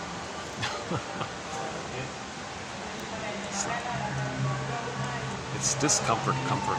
It's not a real comfort.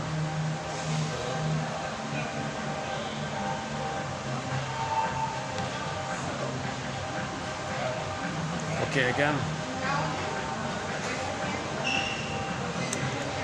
Using an extensive dream with labyrinthian imagery, James Garstein leads us to the origins of courage itself. So Theseus has to have courage, right? So we're Theseus, courage itself, through the primal encounter with the object of challenge, mythologically, the Minotaur that haunts us in our healing journey. Again, using an extensive dream with labyrinthian imagery, James Garstein leads us to the origins of courage itself through the primal encounter with the quote object of challenge, mythologically the Minotaur that haunts us.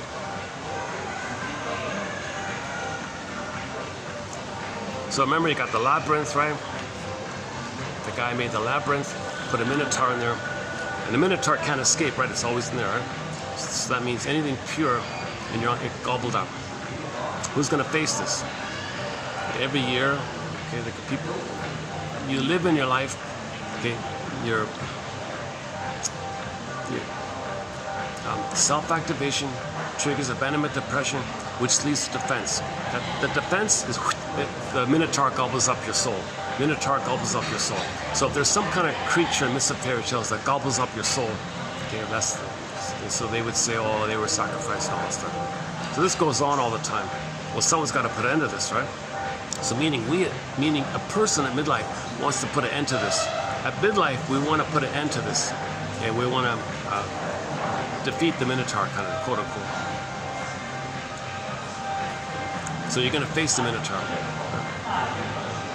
That's facing the original, primal, archaic, original object of challenge, the breast.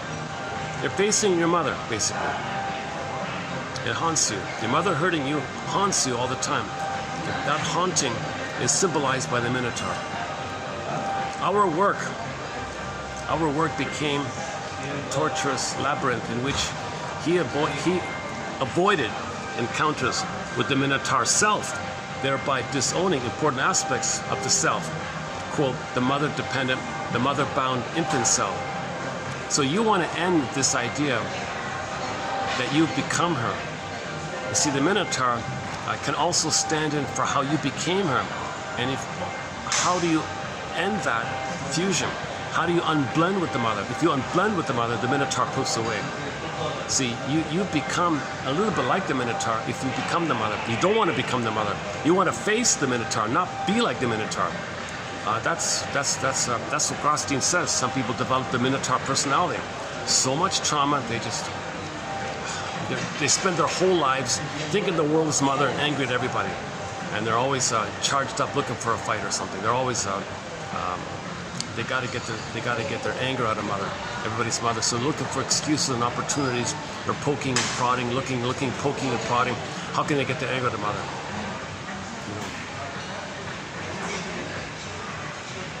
Maybe that's what some of these.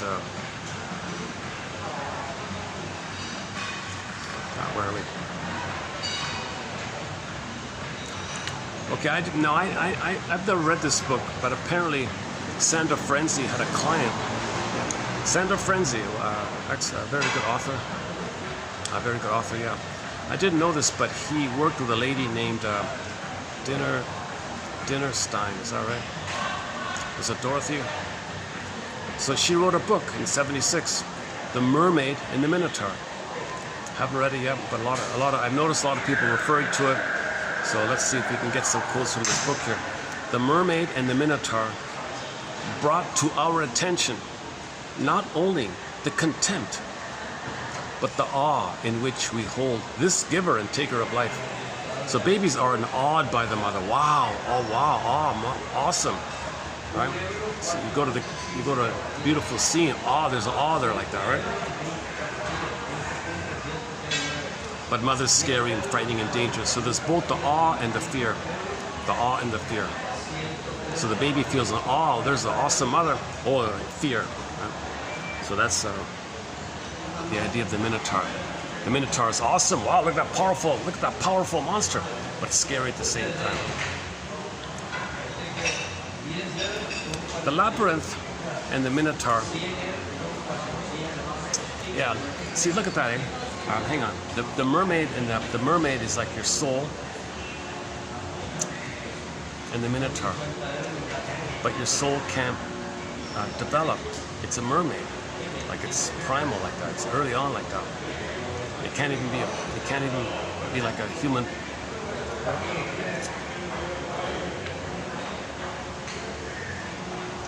So the mermaid is kind of like the princess, let's say, but there's a Minotaur there. And there's like a blockage like that. The development of the soul can't continue because of the blockage of the Minotaur. So the symbolism is the mermaid and the Minotaur, right? And the mermaid is like half woman, half fish, right? So it's not fully developed into the human area. And the mother attacked you not even as a proper mother, but in an aggressive way. So that's why you got these two characters being half and half animal, half person. The human side isn't fully developed. The full humanness couldn't be there. And the mother didn't have it, the child couldn't develop into it. So maybe children are drawn to the idea of the mermaid, little mermaid idea.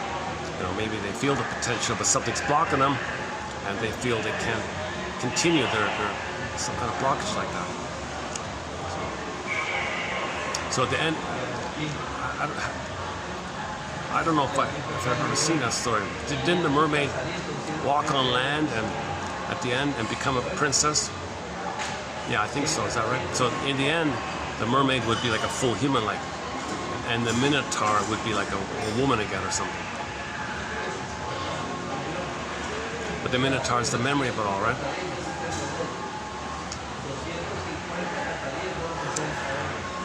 The labyrinth and the minotaur represent the unconscious, which harbors persecutory internal objects created in the course of development that must be explored, confronted, and diffused with the help of the shrink, Ariadne. So the red thread, the guide, the thread, something sees you, supporting you. What about this little thread? Like, so the red thread, or the thread, that's something guiding you, helping you, some kind of support with you. So the shrink is supporting you. Okay, long ago, psychoanalysis was nicknamed the thread, like that. Some kind of guide. It's a lantern giving you night vision. You can see what's going on. You've got a broader perspective. It's kind of helping you like that.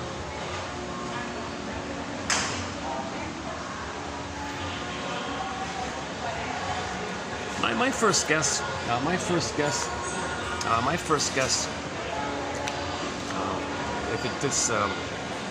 if it's what I think it is that you got Theseus is the protagonist, right? And at the very end of it all, he marries the daughter of the king or something like the princess.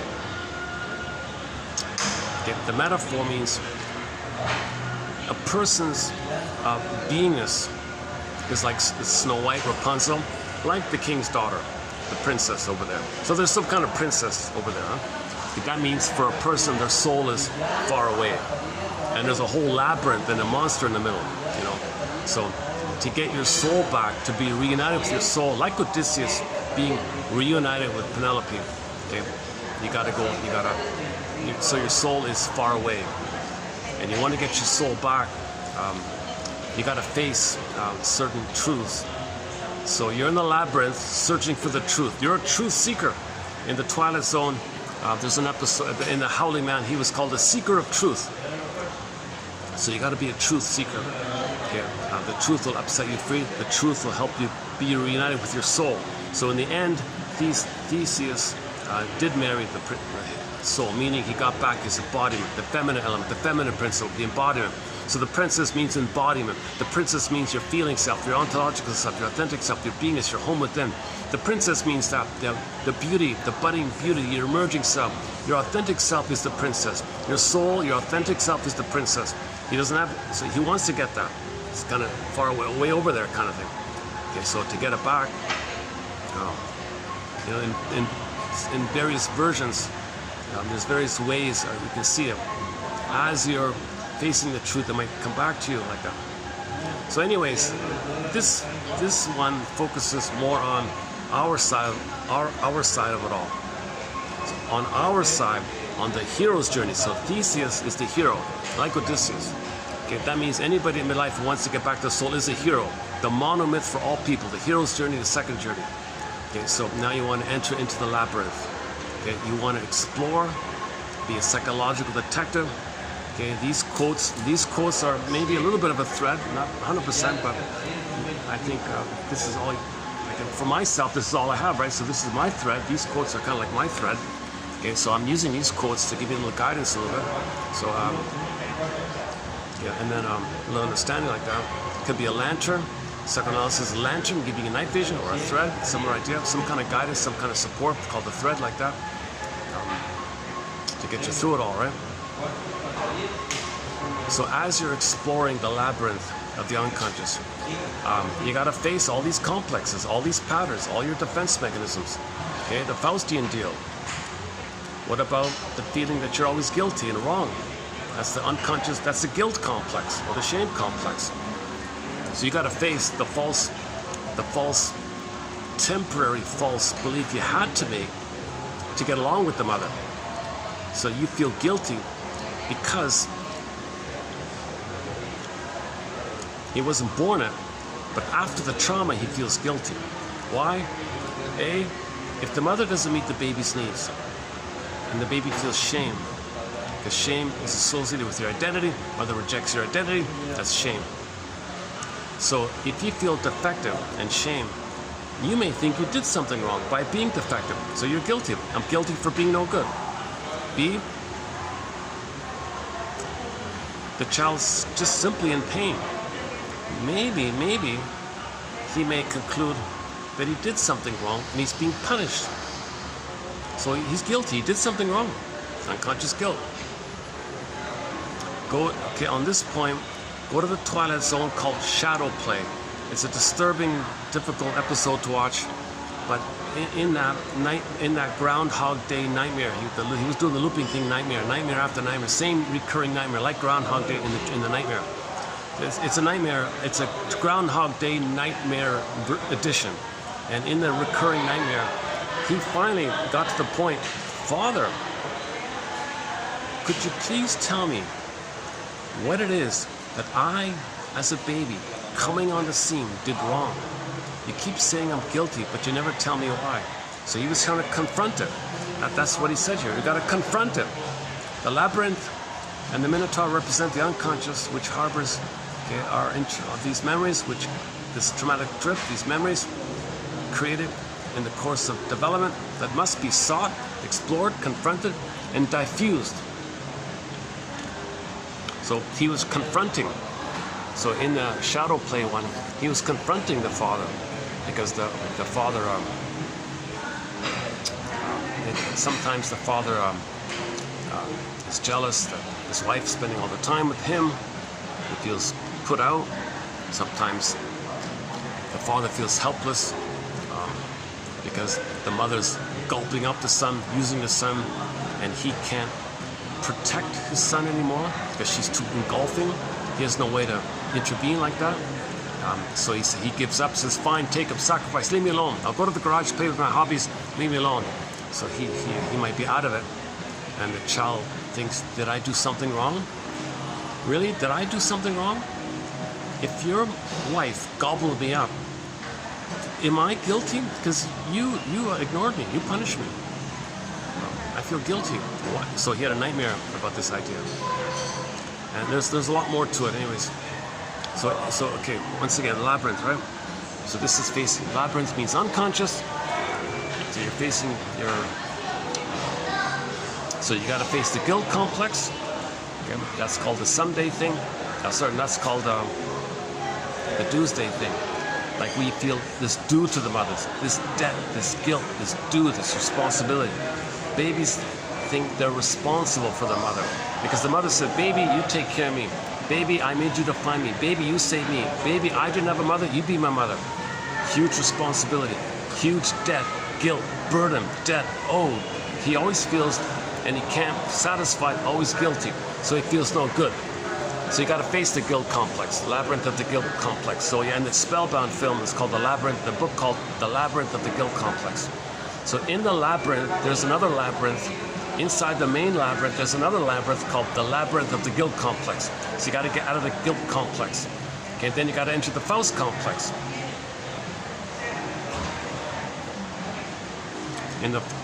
Before the Faust complex, you're gonna enter into the someday complex. The someday fantasy, the relentless hope, the stubborn, relentless hope that if you're dysfunctional, that somehow a magical time machine will appear and someday, Mother will provide the love that you were supposed to have received originally. This relentless, unreal hope. It's an unreal hope. So you gotta face this kind of complex. This delusional hope. Martha Stark calls them relentless hope. You gotta face this relentless, like unreal hope complex, what do you want to call it? And that's like a labyrinth like that. So you got to get through that labyrinth, in the main labyrinth. Okay, and so on. And there's going to be other little mini labyrinths within the main labyrinth. Finally, if you get through them all, you're going to face maybe the core one, the main one. Okay. Actually, before you face the main one, Baba Yaga is going to appear. Oh, you want to go further? You want to go further? You want to face the Minotaur? You want to go further? So Baba Yaga is protecting you. She's the voice of, if you're going to face your mother like this, are you ready to see her as impaired? Are you willing to see the both sides of the situation? Are you willing to understand in a both-and way. That she was impaired, but the reality was she didn't love you because she was impaired. Can you do this both-and? If you're going to think in either-or terms, adversarial terms, oppositional terms, okay, mother's a total, if you're going to think in any kind of jungleism mentality, it's not a battle it's not like that. It's not a jungle. Can you face that you might have thoughts like a jungle, and can you upgrade the thoughts to humanism thoughts? So you got to transition from either-or thinking, oppositional thinking, adversarial thinking, jungle sloganism thinking, my greedy, your greed thinking. Okay, this either-or. Okay, that's what babies. It is a matter of heaven and hell for the baby. If he's hurt, there's heaven and hell. It's not heaven and hell. It's a regular human here. Can you show signs that you're willing to see the third side of the coin? The third side of the coin. A perspective that includes both sides. Can you show that? Baba Yaga is there like that. If you don't, she won't let you pass, kind of thing.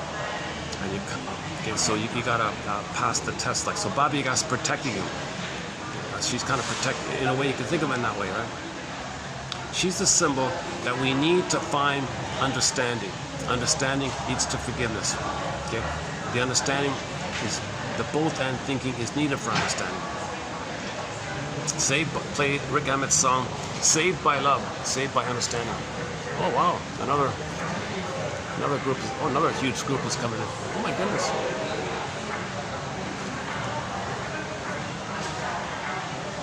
Wow, this is a whole bus just a large tour bus. This place is hopping, I'll tell you this. I've never been able to sit here because every seat's always been occupied.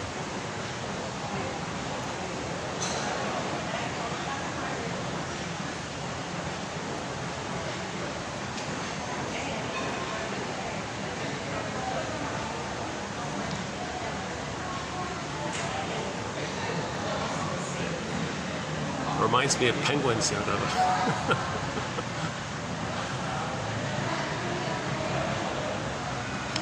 I give these people a credit because they're traveling in a relaxed and easygoing manner. They don't look stressed. They don't look too anxious or anything. I think these people passing by have a responsible job.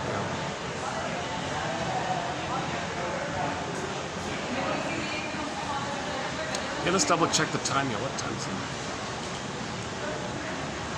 4:51.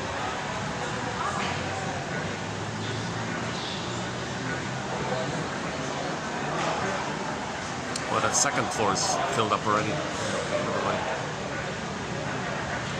Okay, when I leave here, I'll go outside to the park. So I've got like an hour and a half of daylight, right? If I go out now. Okay, let's see how long we can last here.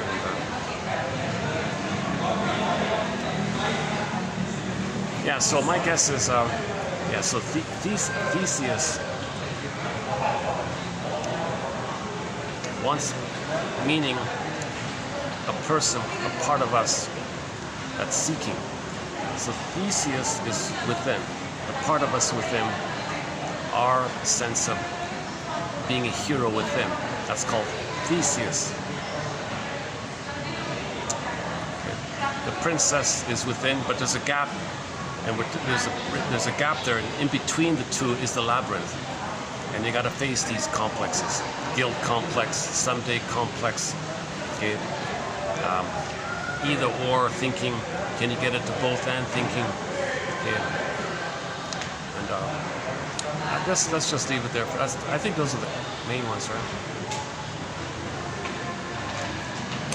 You got to, included in it is the practice of free association. Freely saying what comes to mind. So can you embrace the spirit of the duck? The duck can swim in the water, fly in the air, walk on land. Can we do this practice of making the unconscious conscious? So under the water, it's contents, meaning unknown.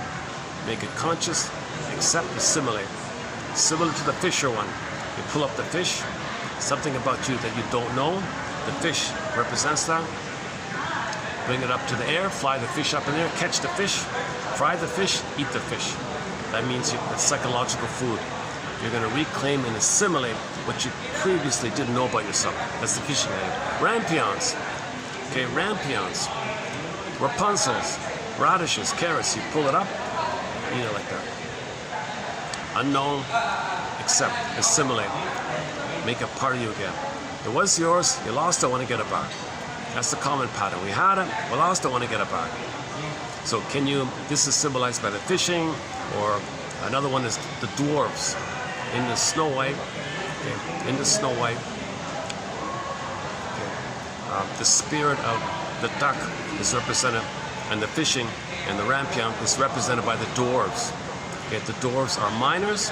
We got to mine up the psychological gold and gems and jewels about ourselves, truth about ourselves, unknown truths about ourselves, which we had to hide in trauma. So that's like knowledge like that, that's feelings like that. So you got to keep doing that. So that's the miners and Snow White, okay, the fishing, okay, and Rapunzel, and so on. So that's the duck one. Now to get to the duck one, by the way, in front of the duck is the rabbit. You got to study the rabbit. That's the trickster energy. The trickster energy kind of represents, I'm going to go with defense mechanisms. So you got to study defense mechanisms. So when you study defense mechanisms, you know, psychic splitting, projection, coaxing others to play a role, repeating, reaction formation maybe, double think, trance logic. When you study defense mechanisms, those are all trickstery kind of things. The trickstery maneuvers in the mind, it's like a rabbit bouncing around. When you study that, in the fairy tale, poof, the rabbit poofs to a duck. And when you do the duck work, poof, there might be the egg. Now you got a potential, right?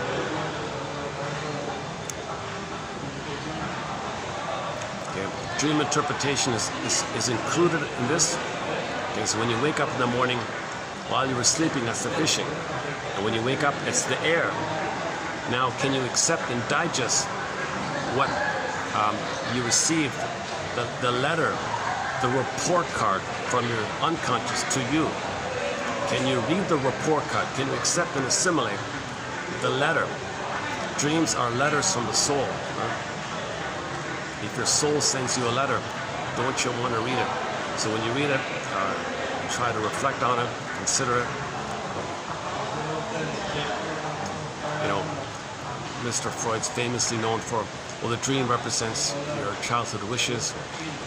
Dreams just bring up the patterns in your life, what you're dealing with in your life, what you're trying to feel in your life.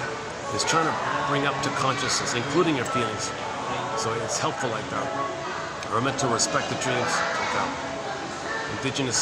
Many indigenous people regard it as a spiritual hygiene. And every morning they sit in a circle and share their dreams like that as a regular, like brushing your teeth practice, daily morning ritual practice for the soul like that. So soul hygiene like that.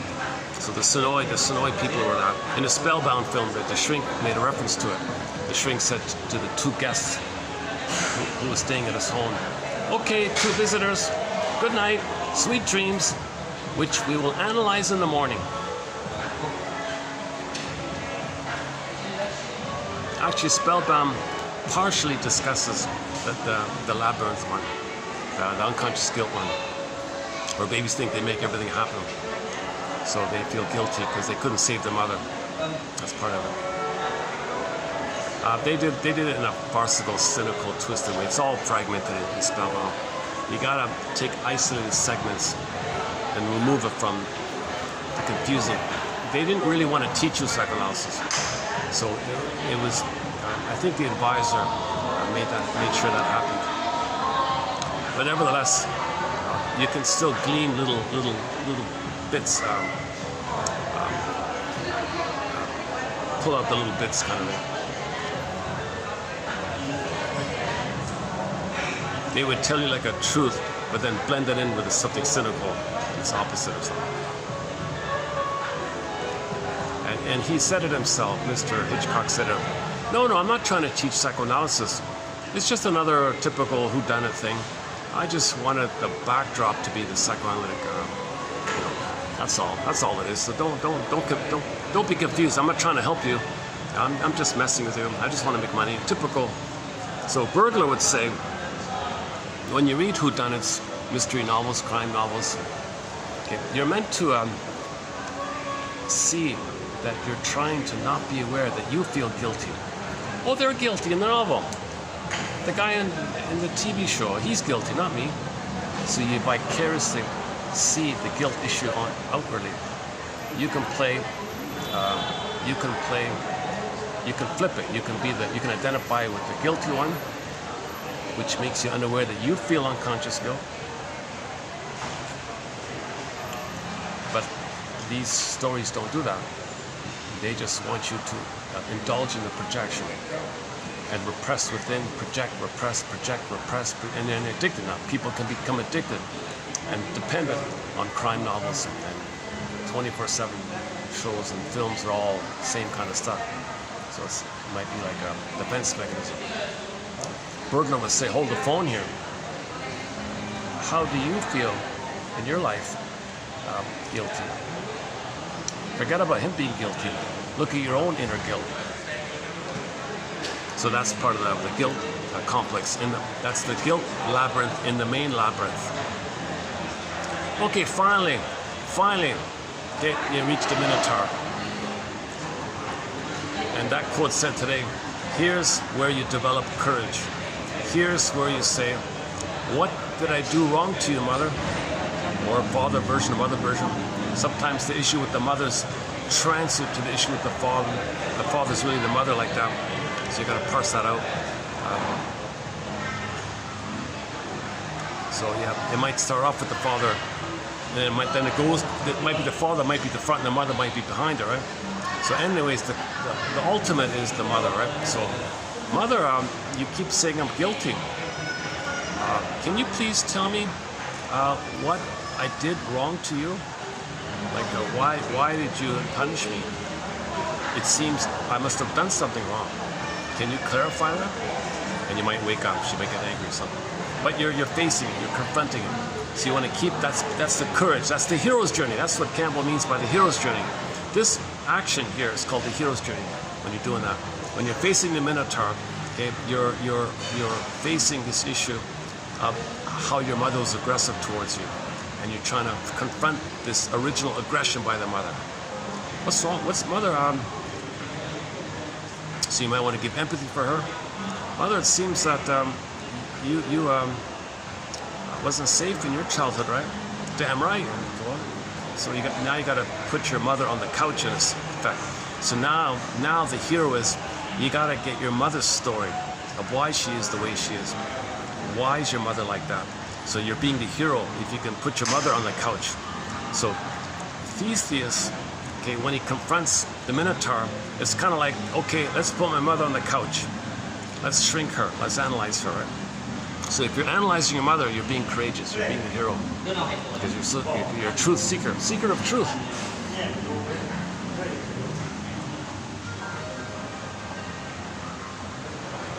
Wow.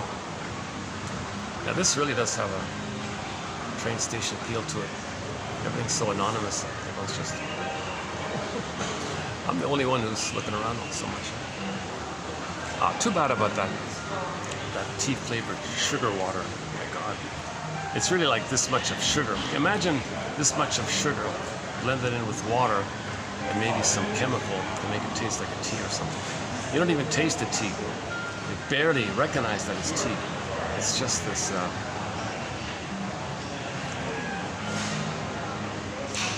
Yeah, there's a tea flavor, but the sugar is so thick and heavy. Oh my God.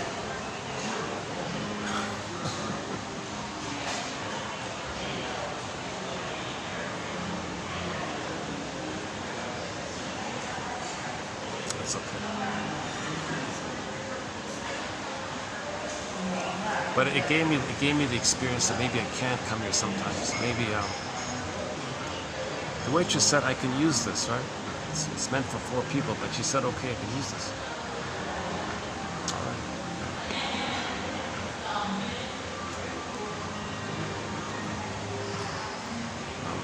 Again,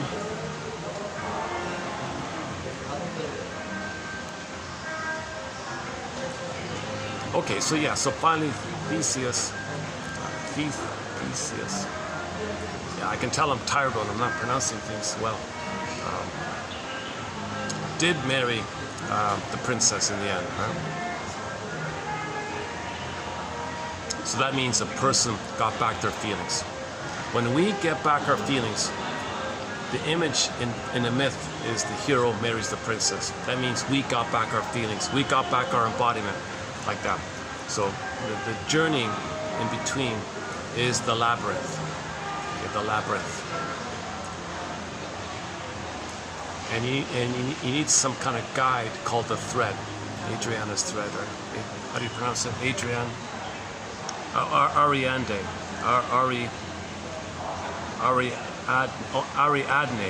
Ariadne. So that just stands in for anything that's guiding you. So therapist, shrink, quotes.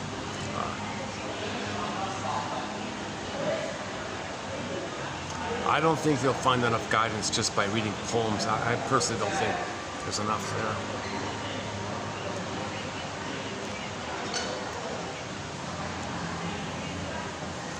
I would definitely include the Twilight Zone in the guiding area.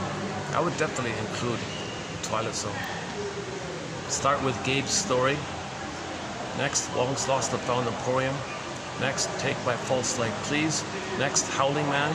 Next, Saturday. Okay, and then there's no order for the other ones. So Shadow Play mentioned earlier. And, a lot of others. Need to Know would be in there. Nick of Time. Nervous Man in a $4 room. A little bit. And the most recent one, Season 3, Episode 17. One More Pallbearer, I think. It's about a man. Remember the complex where you have to someday hope to get mother's love? It's about that. He faced how the mother hurt him. Mother, please change your ways and love me. Mother couldn't do it. He went nuts by it. So, hi.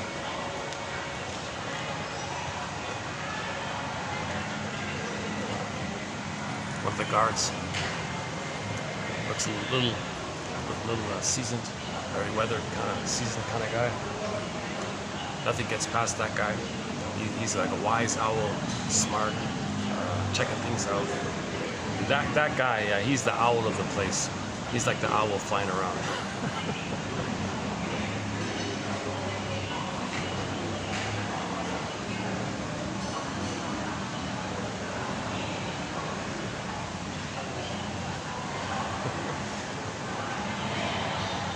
He must be the mentor or the trainer or something like that. Looks like that. He definitely looks like the wisest, most experienced kind of guard like that. So he gave me like a polite but cautious, I've got my eyes on you, but okay, I see you, yeah, okay, it is okay, but I see you, I got my eyes on a little bit like that. But still friendly at the same time, yeah. Not intimidating, he's not scaring you, but he's wise. Yeah, he's like the wise owl. Yeah, that guy. I should maybe I can interview him. Okay. Again, using an extensive dream with labyrinthian imagery, James Grotstein leads us to the origins of courage through the primal encounter with the object of challenge. Okay. So the greatest challenge is facing this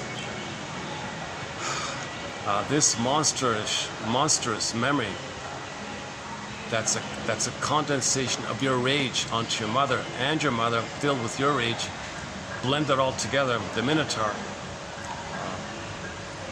And the Minotaur has your rage. See, if the Minotaur has your rage, and the Minotaur sucks your rage, and you become like that, that's the Minotaur personality. The Minotaur personality. Clinically, we sometimes encounter clients who rather who rather than attempt to vanquish the Minotaur, instead, they just become it. They identify with it. Lack of courage. So being a bully is an immense lack of courage. The authentic courage is not being the mother, but facing the mother, confronting the mother, not being her. That's the weakest, saddest, pitiful status like that. Now you are her and you feel like a god. Well, that's courage? That's not courage. That's pseudo-aggression. That's this fake, cheesy, and they're invested in it. They got to use all their scare tactics like that. And then and somebody quoted the self-help slogan to perpetuate it is, normally you believe something when you see it. No. Bully pattern says, I believe I'm a god and I see it myself that I am it, to click it up. So the slogan is, when you believe it, you'll see it, kind of thing. It's misused. It sounds harmless, but it's being misused. People who don't want to separate from the mother misuse that slogan for the agenda to identify with the mother. So they believe they're courageous and they're aggressive. So now they think they see it. It's all delusional stuff, but they believe a delusion. They're believing all these lies. That conveys how abusive the mother was. If a child has to cross over like that and give up his soul and filled with revenge and filled with anger like that, my God. And if he gets tired, he might poof. He might develop ennui.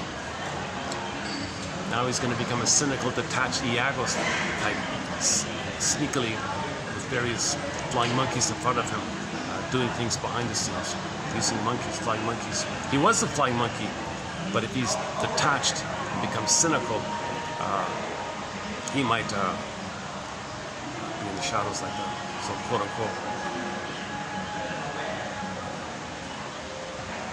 Because the behind the scenes have ennui. No hope. They've got everything, didn't work. What's the search for anymore? Energy is destructive now. How do you destruct? Well, pull in flying monkeys, those with the Minotaur personality. Okay. On the Enneagram, that's the 8. Okay. So you got the 5 and the 8. The 5 is like the covert bullying, Iagoism, and then they hook up and give jobs, let's say, whatever.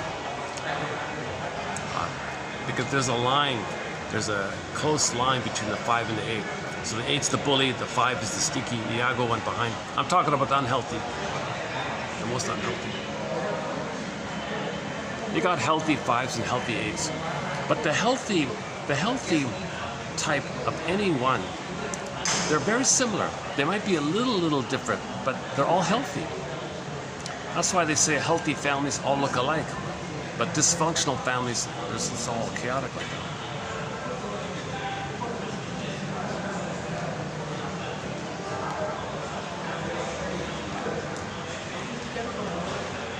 The stereotype is the school, right?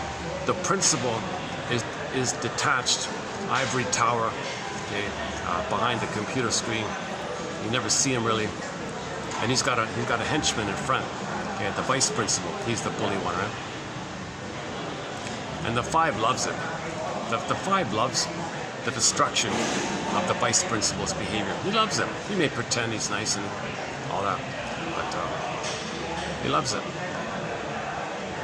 And he's always got to be careful to reward his vice principal, placate and whatever.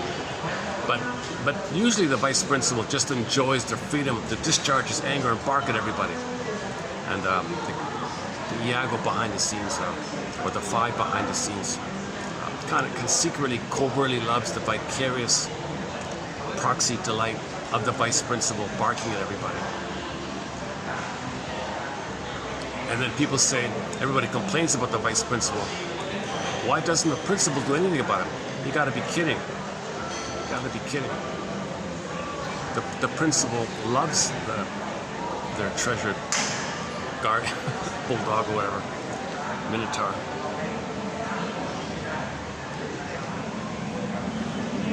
The 5 and the 8. I think that's commonly seen with the school environment, the 5 and the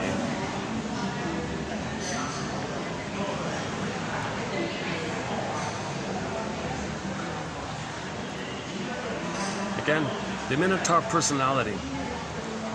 Clinically, so in the therapy room, clinically, we sometimes encounter clients who, rather than attempt to face the labyrinth, the Minotaur, actually they just I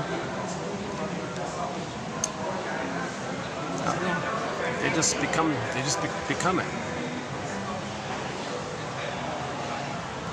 So the shrink has to get him out of that, has to humanize him, right?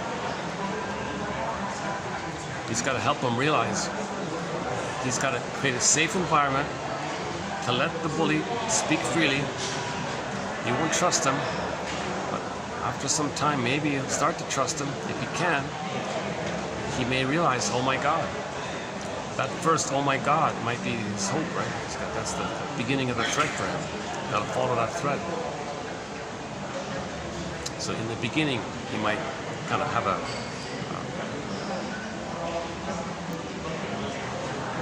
well, he's beginning. I think therapy begins when you admit that. Therapy seems to truly begin when you realize your mother failed you. Then it begins. Now we may begin. Aha! Now therapy begins. Somebody said.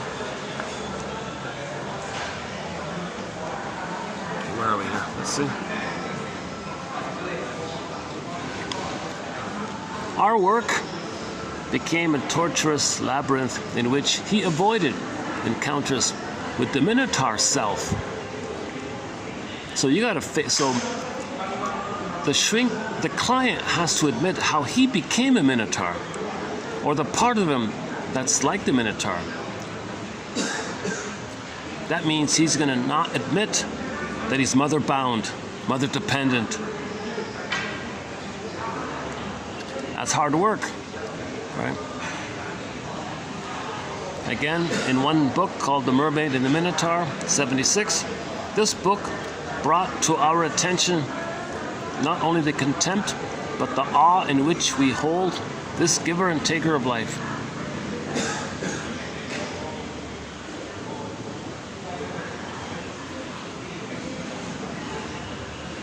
Okay, be careful with labels. Be careful with labels. Oh yeah, he's got the Minotaur personality. Well, be careful with labels because they may serve as a straitjacket. So just in general, be careful with labels. The phrase diagnostic straitjacket refers to the limitations and potential negative consequences of rigidly applying standardized diagnostic categories to individuals, especially when those categories may not fully capture the complexity of a person's experiences or the nuances of a cultural context. It highlights the potential for these diagnoses to be overly restrictive, leading to a misunderstanding of the underlying problem and potentially hindering appropriate and effective interventions. This term, diagnostic straitjacket, serves as a warning against the dangers of over-reliance on standardized diagnoses and encourages a more holistic or nuanced approach to understanding and addressing our clients. So you might start off thinking the mother's the wicked queen. Well, okay, hold on. Let's find the humans. Let's not limit ourselves here. She's a human being. She's a wounded human being who's stuck at the narcissistic stage of development. And you gotta factor in, maybe she's a victim of the plunder pillage, the plunder system. Okay, if her land was plundered and pillaged, she was traumatized by that. You gotta take that as a factor.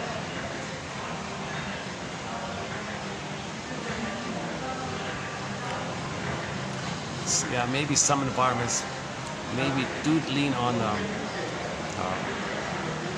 they do reward passive aggressiveness, or is more tolerant of passive aggressiveness, and forbids overt aggressiveness. Some places might kind of, some environment, if you live on a small island, small town, or no, if you live on a, okay, so maybe that's what he means. So maybe the places that are plundered are affected by having been plundered, right? So don't just say, oh, he's passive aggressive, and narrow it like that. Wait a minute. Identify the context a little bit, the situation he was in, you know, intergenerational trauma is a factor. So things are broader like that. So be careful with labels. They may serve as a straitjacket, and then from the straitjacket, okay, well, if that's it, if that's the stamp, then we'll apply this approach.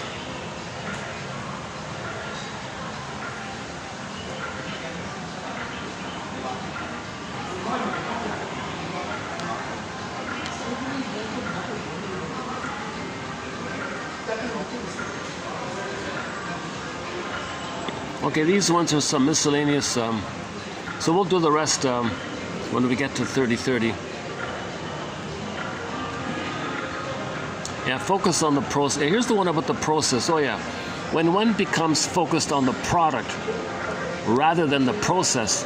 So let's say you're a musician, and you tell yourself that you must produce an album, you must crank out 10 songs by the end of the year.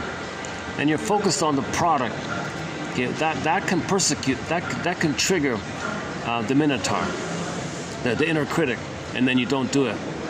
So don't focus on the product, focus more on just getting in touch with the feelings, putting words to it, the process of art. When one does become too focused on the product, it can be very difficult to create anything. That's the writer's block maybe. The idea of the thing that one should be doing, or the product that might have value, becomes the persecutor, I think, precisely because it is defined as the thing that one does not know how to do. If at any time your father said, oh, you don't know what you're doing, don't touch that, oh, you're dumb, anything like that, if he starts to focus on having a creation of the idea of a goal like that, that might trigger the memory of the critical parent saying, you don't touch that TV, and he's, you don't know what you're talking about, you don't know what you're saying, how dumb you are. So now, if you're gonna do anything artistic, you said, if you think in some kind of voice outside of you telling you that you must finish the product by Friday, that triggers the memory of the inner critic. You don't know what you're talking about, then you're blocked. So put that aside and focus more on your feelings. She said Picasso used the idea of the Minotaur in reference to when he was blocked or something. And so he would draw the Minotaur or something like that. I don't know, I haven't seen it.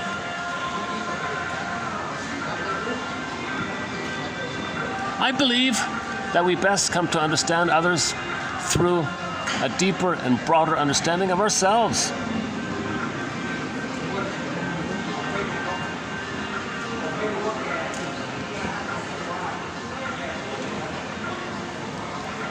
Okay, let's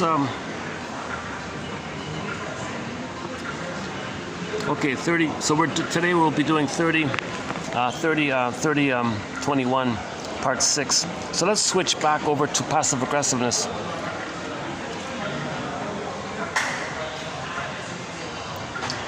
Okay, it's starting to get busier here. Yeah, okay, I see. Maybe not. Let's go outside. Now it's cooled off a little bit. Let's see what time is it. Oh yeah, 5:23. I've got 59. Okay, let's take. Give me about a good 10 to 15 minutes to settle in outside, and then we'll do part 6. So stay tuned.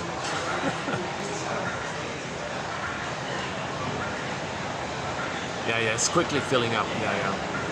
Those hundreds of people that booked in, they're starting to come on again. Oh yeah. Good time to leave. Yeah, okay. I'll see you in about 10 minutes, 10, 15 minutes. So.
My pyramid spot's taken. Okay, I've got a backup spot.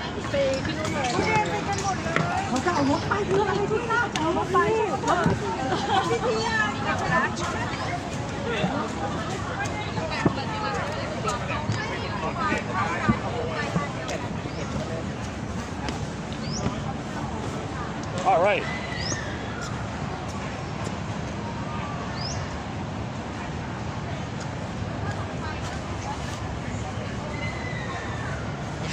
That's quite a cute bird, eh? Look at that.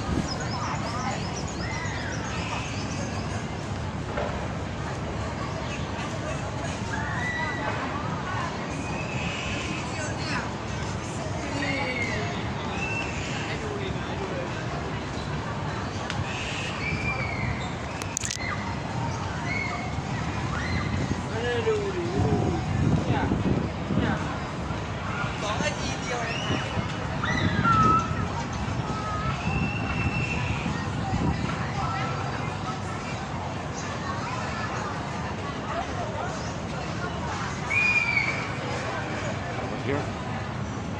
Would this work?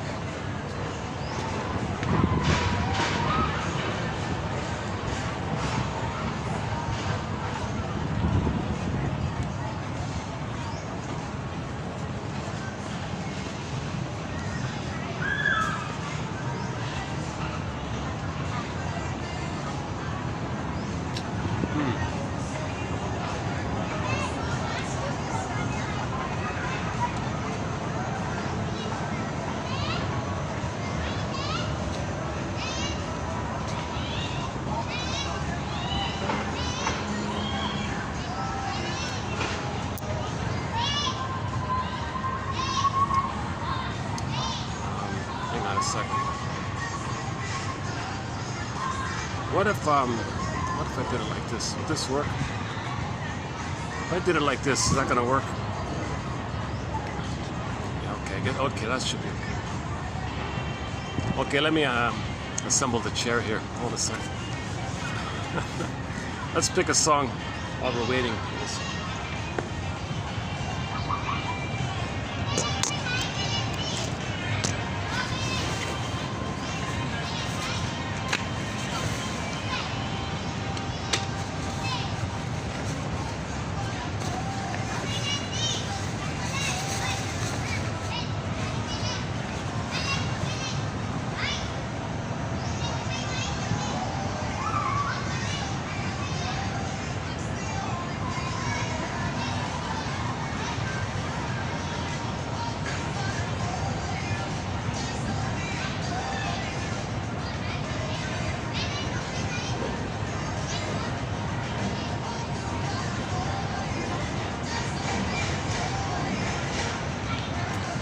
Here's our theme song.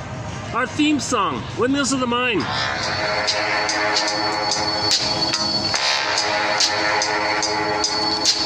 Nachts, wenn die Straßen plötzlich still sind, wenn die Stadt auf einmal schweigt, wenn aus steinernen Kaminen stumm der Mond zum Himmel steigt, wenn es hier in meinem Zimmer leer und einsam wird um mich, suche ich in den dunklen Schatten die Erinnerung an dich und ich fühle, wie ein Augenblick zur Ewigkeit gerinnt, wenn das Spinnrad meiner Träume längst zerrissene Fäden spinnt und sich leis zu drehen beginnt, wie sich Mühlen drehen im Wind.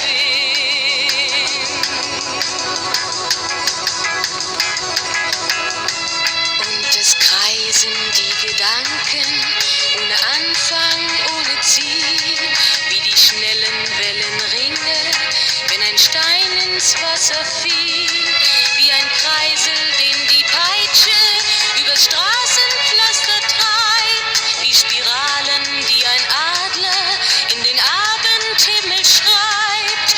Und ich fühle, wie ein Augenblick zur Ewigkeit gerinnt, wenn das Spinnrad meiner Träume längst zerrissene Fäden spinnt und sich leis zu drehen beginnt, wie sich Mühlen drehen im Wind.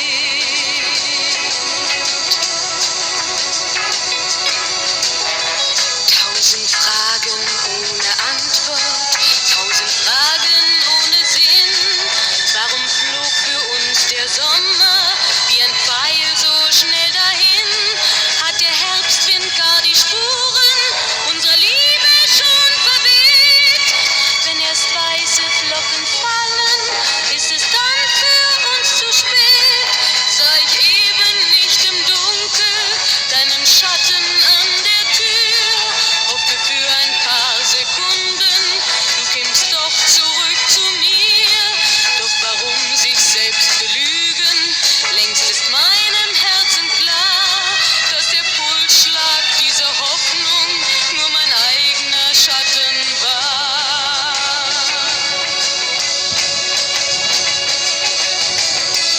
Und ich fühle, wie der Augenblick zur Ewigkeit gerinnt, wenn das Spinnrad meiner Träume längst zerrissene Fäden spinnt und sich leis zu drehen beginnt, sich im Kreis zu drehen beginnt,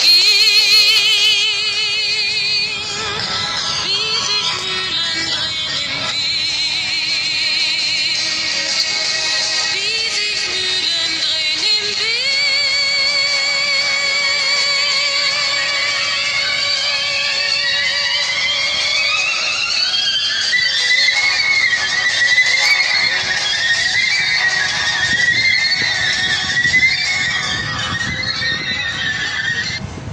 That's Ketche Epstein's German cover. Our theme song, yeah. Okay, let's zip through part 6 here. So once again, I've discussed passive aggressiveness at length in depth in the past several videos. So let's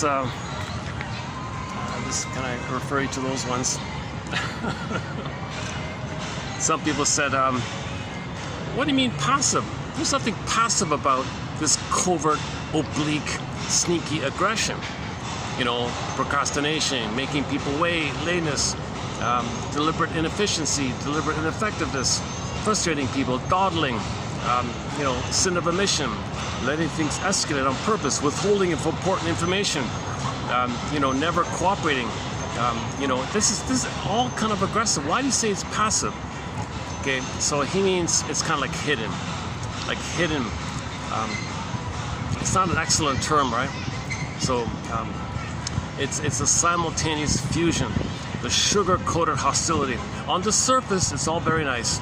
They overtly and politely say, yes, I will cooperate, I agree. At the same time, covertly rebel, disagree, and do not cooperate. And you don't see it. You don't notice it. They get away with it, so to speak. They're unimpeachable, she said. They have immunity like that. You don't notice it. So they find these little subtle things. Oh my God. Unknowingly, they're doing things intuitively to annoy others. Others feel this little like mites, or like little drips, or little digs like that. But they don't really. They're confused. Why do they feel that? And there's an automatic table turning setup where if the other person calls the passive aggressive person out on it, then the tables are turned. Oh, you're so sensitive. You're complaining about me being late 5 minutes? That's your little thing like that? What's wrong with you? And you said these things, you should owe me an apology for that. Now things are turned. It's not about the person making him wait 5 minutes, and you're embarrassed to even bring it up. That's part of it. It's little things that sets up the table turning. The targeted person doesn't want the table turning, so they keep quiet. They get away with it. That's part of how they get their anger out, because other people are embarrassed to bring up the issue. Such a little thing. What's wrong with you? So sensitive. My goodness. And you acted like that. You're so immature. You're so childish. So sensitive. And the issue is never on the original, where he deliberately wanted to provoke his anger, because that's their power. That's their way to get anger out, by rebelling. Their motto is, what I don't do. That's my anger, what I don't do. They show their anger mainly by what they kind of don't do, really. So by not doing things, it makes others angry like that. And that's the passive. That's what I mean by passive aggressive. Actually, today, I think that quote is in here today. Hang on. I think it's in this batch. Where is it? There we go. We're doing oh, hang on. There we go. It should be, yeah, okay.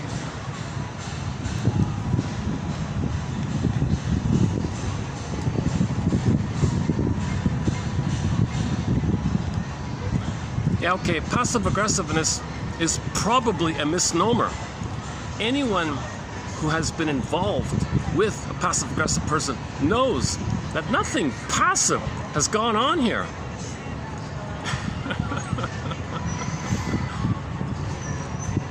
So again, they just mean it like hidden, like sleeping, passive, quiet, hidden, you know, mean it like that. Some people call it hidden aggression, or covert aggression, or oblique aggression, a sneaky aggression, sugar-coated hostility, where on the surface it's the soft pillow, but there are thorns in the pillow, the rebellion. So the idea of passive aggressiveness is, number one, everyone is the mother. Okay. Any request or any wish or any expectation by anybody out there, generally speaking, is going to transfer the demanding, engulfing mother who was so aggressive towards them. And somebody wanting something in the present triggers the aggressive mother. Now they transfer the aggressive mother, or see the aggressive mother, into the benign little request on the present, and they're going to rebel. Hey, there's one of our stray cat. Let's see if we can get the cat over here. Wait a second.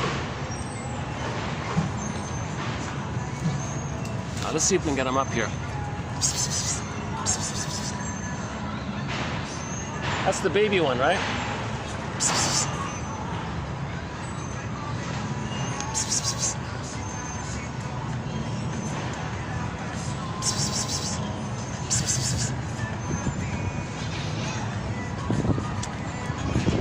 I don't know.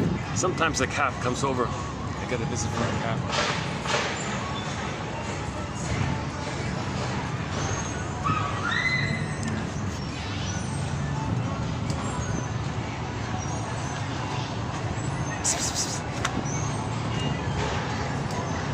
Is that the same one? That might be a different one.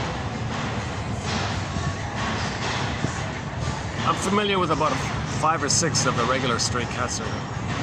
Yeah, I think I saw that one before, yeah. I got him once in the camera, about a couple of weeks ago. Okay.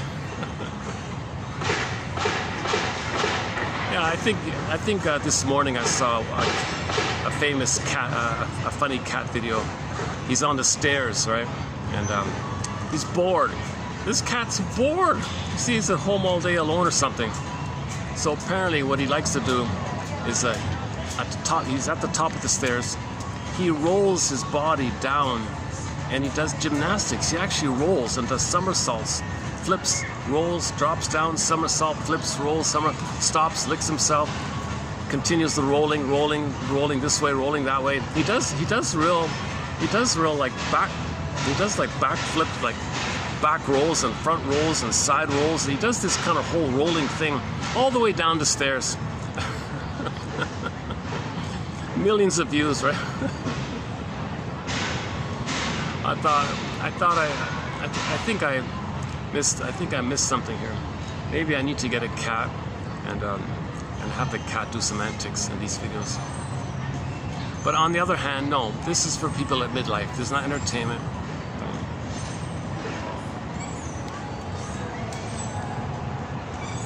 My last video got 2 views, no watch time.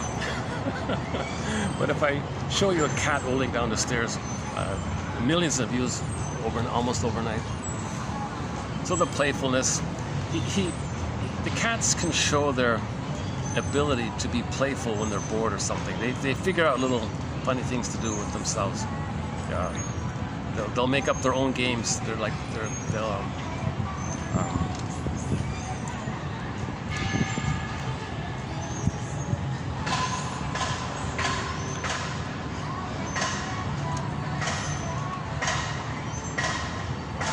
They'll even chase their tail or the shadow of their tail in the bathtub or something. They'll run around freaking out or something.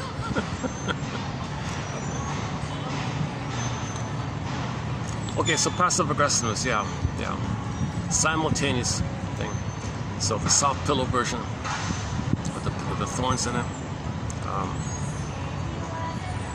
So it's not like an either or. Now sometimes, yes, some passive aggressive narcissists can at times be overtly aggressive. They can do both. Most of the time when we say passive aggressive narcissists, they're pretty much all the time unaware of their anger. Now they enjoy the process of doing drip by drip things, annoying things on others. Okay, inexpressible, exhaustive little drip by drip on others. Others are experiencing it, but they don't know what's happening until they blow their cool kind of thing.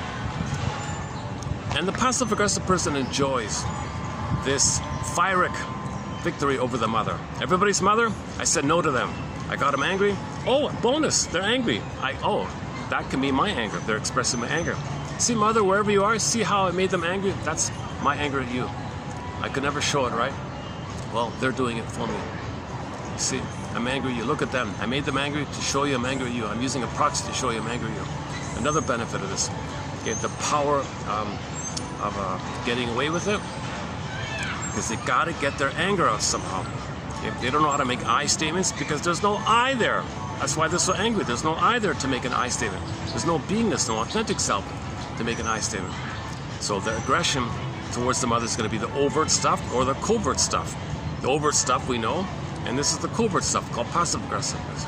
So expressing your hate in your mother onto others in a way where others don't know what's happening. They're confused. Good. You're confused, and then you get angry. Good. And I'm seen as good. You see yourself as bad. And the people who lose their cool feel embarrassed, apologize, and they say to themselves, "What's wrong with you?" Yeah, what's wrong with you? It's such a little thing. Because the target wasn't aware of the drip-by-drip phenomenon. And the passive-aggressive person loves the power, because finally they're fighting back with the mother. They got to get their anger out. That's why there's such a release. That's why they're so. And it translates to anybody expecting something from them, anybody wanting something from them. So if there's a request in the workplace, they'll dawdle, misplace the thing, delay, or maybe actually misplace it, or maybe forget it, or get sick even. They might even get sick as a way to rebel. So there's all little ways to do it. The source point about all this, how they learned this skill, the way they learned this skill, here's the key one, how they learned to do these devious little sneaky things to make others angry. Because no one likes to be kept waiting, and all these lies and excuses, and feeling confused, and the drip by drip, and nobody likes that, right? But in the interim, they're getting away with it, and employers reward them, socially approved, because it's so hidden like that. No one can identify it, no one can name it. If you do, you look like a fool. That's the power of it. How did the person learn this skill? Okay, the source point all goes back to the nursery. Play the song "Babes in Arms." Dun dun dun dun dun dun dun dun. So it's not a. I don't think it was really a big hit by April Wine, but one of their songs is called "Babes in Arms." Just there's this one. Let's just play a part of it here. April, yeah, this one here.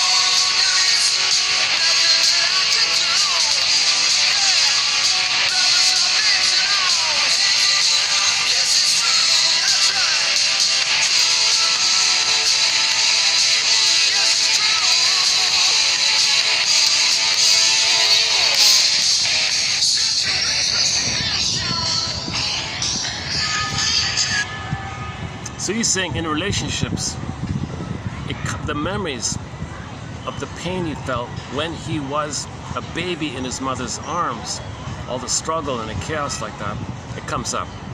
So his main line in there is, "Gee, love is like babes in arms." So love relationships, it's you want to know the pain, the original first love.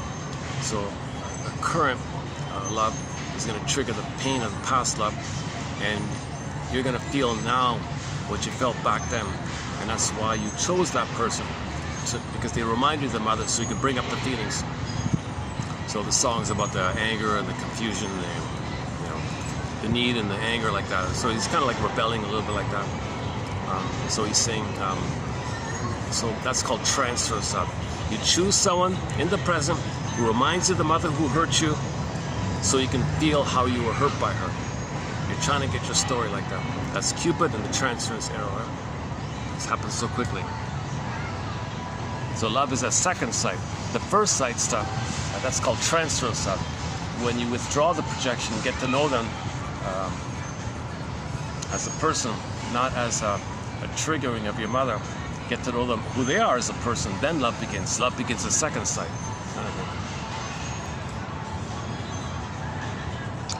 How did I get on to that one? Hold a second. Misnomer, was that it? Okay, anyways, so let's do the tar baby one. The dynamics of dominance and submission. So the overt aggressive. So no one's making I statements, right? The narcissists and bullies and passive aggressive narcissists, all the stingers. None of them's making I statements, so there's no clean there's no clean expression of their anger. A healthy assertion that they're angry because something happened, something reminded them, I felt this happened, I felt that. You share that, that's a clean, healthy thing. You're not blaming, you're not attacking others, you're not saying you this, you that. You're simply saying, when that happened, I feel some kind of quivering inside me. So the example was the husband was flirting with the ladies at the barbecue. The wife said, darling, when you flirt with the ladies like that, I find myself shaking inside, quivering inside. Okay, so that's like an I statement. That's an elementary I statement. When you did that, I felt this. Just one-on-one like that. Versus, okay, her saying, you're making a fool of yourself. You're so childish. Why are you doing that? You're married. You're going around doing that. You're embarrassing you, yourself, me, everybody. What's wrong with you? You're such a, that's the use, that's the blaming, that's the aggression, the verbal aggression like that. So you want to make I statements. So people are not making I statements, right? So when people are, so she's healthier if she can make an I statement. If people cannot make an I statement, they're going to be blaming, that's externalized blaming, either this overt or the covert. If it's overt or covert aggression, okay, it's still an expression of undifferentiation, and you're angry that you can get the oneness of the mother. So in the bully one, the aggressive one, they want to control the other, thinking that's the breast, and finally mother will soothe them. Doesn't make sense. Never does. The covert one, their version of the bully one is the tar baby, like the spider. Pull them in, create a fusion, create a oneness, and then they can develop from there. They both want to resume development. Nobody in the present can be the mother back in the past, never works. But they're blindly still grasping for that, aggressively or covert aggressively. So the covert, the passive aggressive or covert aggressive way is called, one example is the tar baby image. The dynamics of dominance and submission arise from a state of undifferentiation. So the bully one wants to dominate, right? The other, that's control the breast. Maybe wants to control the breast. The human being in the present is not your mother's breast. It doesn't make sense. And then now the passive bully, his domination is to pull you in the tar baby way, where others get stuck in the tar, and you ensnare them, and you have the power of always pulling in with your promises and appeals, and you're not doing anything. You're silent treatment. People draw in more. You withdraw. There are people drawing more. You're stuck in more. Tar baby idea. Rabbit comes along, greets the tar baby, and gets no response. Provoked by tar baby's silence, Rabbit begins to ask one question after another until he says, hey, what's going on, tar baby? Why are you so silent? So the rabbit, he nudged him or something. But when he nudged him or something, he got stuck in the tar. As he was trying to be free from the tar, he got more entangled like that. So the passive-aggressive person wants that hooking in spiderweb thing. That's their covert way of controlling you. What they want is to create a oneness with you, just like the bully wants a oneness. But the bully's aggressive about it, the covert is sneaky about it, but they still want to resume development. They didn't get the oneness of the mother, so they're looking for that. Now they can't do it, and they're angry at it. They need it, and they're angry at it, so it's also chaotic like that.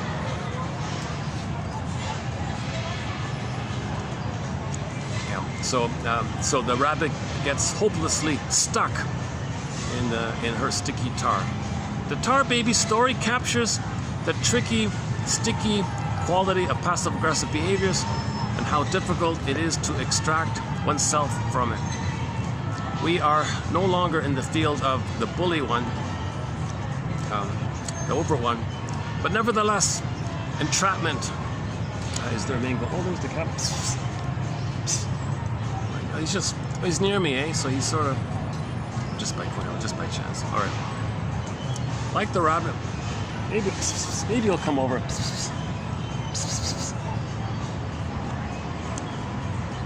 Actually, last time I met him, I didn't have any food or anything.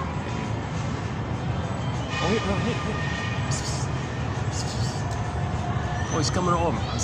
He might come over here. Let's see.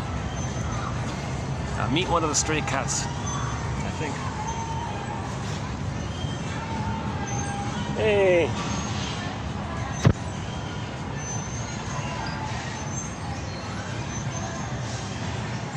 Let's see. Hey, how you doing? You're gonna sit still? You're gonna run around? Hang on, let's do this. Let's try this.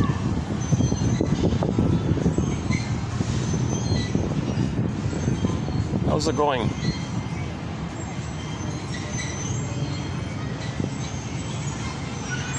Oh, he's hot. My goodness, he's burning up, huh? You need some water, huh? I should bring some water for you, huh? He's sweating. Like he said, the cat's sweating, I think. Gotta get you some water, huh? All right. Yeah, hi.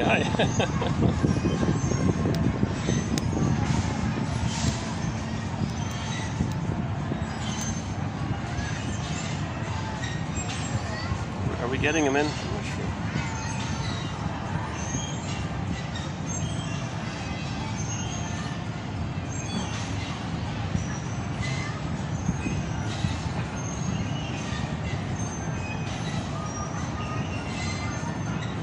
You're not allowed to feed. You're not allowed to feed them.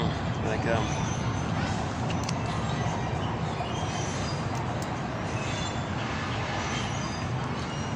you're not allowed to feed the pigeons or the cats.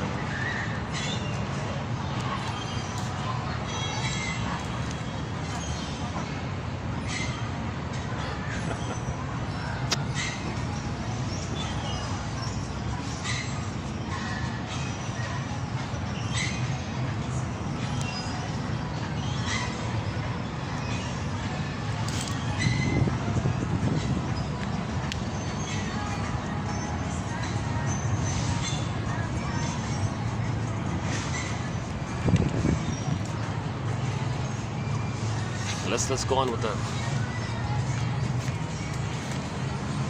So all dysfunction, the positive attention is, it's failed, but they really do want to develop. They do want to resume development. Everybody wants to get their soul back, but things are so twisted. What they're doing is, they first got to get their story. So to get their story, they got to reenact, so they can see the trauma. And if they're just doing it again and again, they're not getting anywhere. So you gotta observe this, reflect this, and then you begin the journey. Then you step into the labyrinth.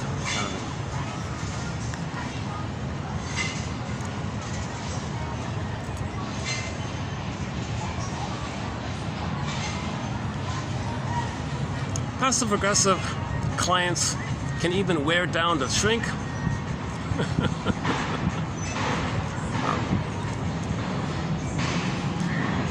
So shrinks can also be on the receiving end of the client's passive-aggressive behavior. You know, missing appointments, not calling, showing up late. That's all passive-aggressive stuff, right? I mean, it's self-defeating for them. See, they want the firework benefit of getting their anger out of mother, but they lose the benefit of healing.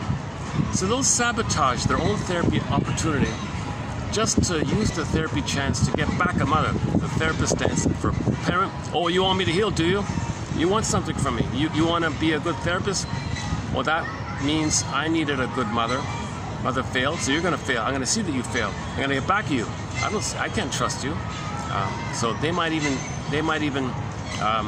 in level 5, in the 5 levels, in level 5, they might just criticize the therapist, be cynical all the time, and don't get anywhere. But they blew off steam.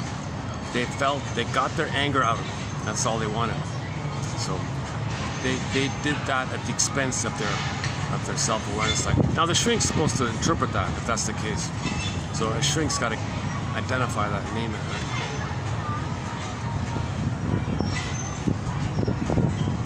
Where are we here? Oh. Yeah, today I've been very absent-minded in this video. I'm not present in this video. I didn't get a full rest yesterday.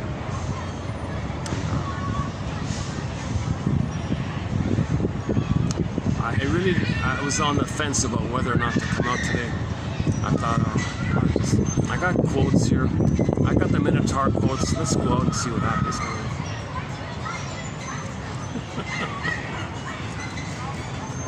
So once again, in every video I try to do my disclaimer. As you can see, I have not been analyzed. I'm not a shrink or professor. I only have a BA like that. So I'm the compiler of the quotes. I'm sharing it to discuss it so I can learn it myself and to give back to the viewers that there are two ways you can get this collection. Okay, through the channel here, YouTube, or for the price of a sugar-coated, for the price of sugar water, tea-flavored sugar water. Yeah, pretty much for the price of that thing, I guess, yeah, more or less. You can get encyclopedia of insights. Nothing like it out there. It's a very exciting collection.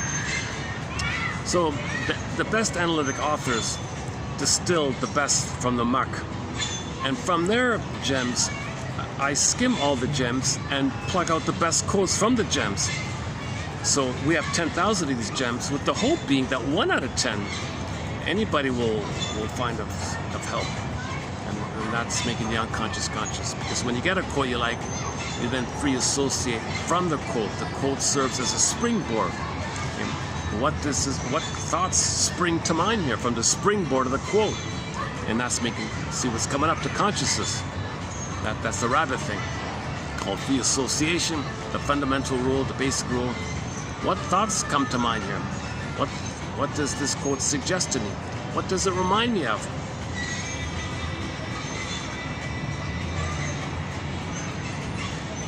And you might get some ahas.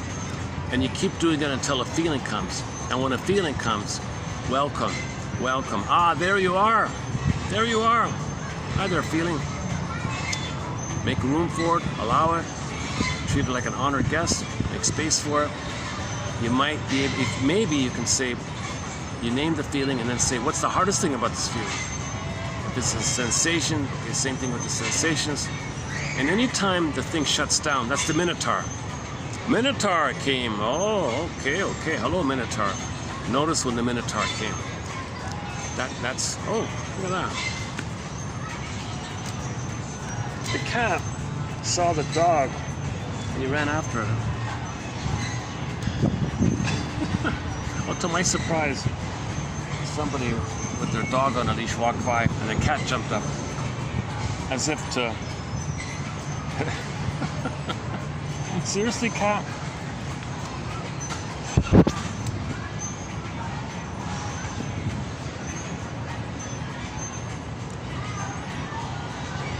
Maybe he knows the dog.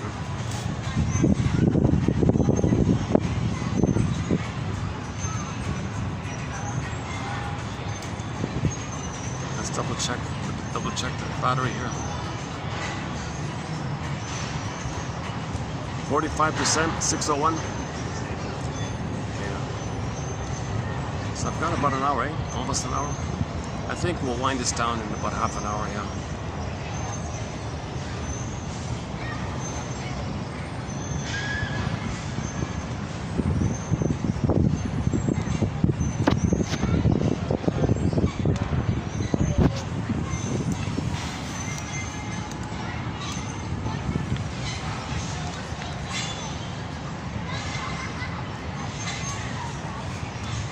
So if you're dealing with a passive-aggressive person, okay, you want to say to yourself in your mind, okay, that's their final pathway.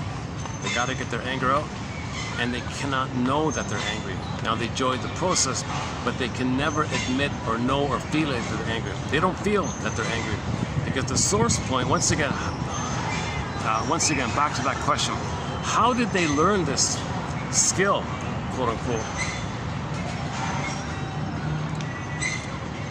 The source point is when the baby first showed signs of agency, wish, self-expression, real needs, real wants. When he showed anything that was real about him, and mother crushed it. He expressed the anger at the mother. Mother crushed his anger. It turns in. When it turns in, it's got to sneak out.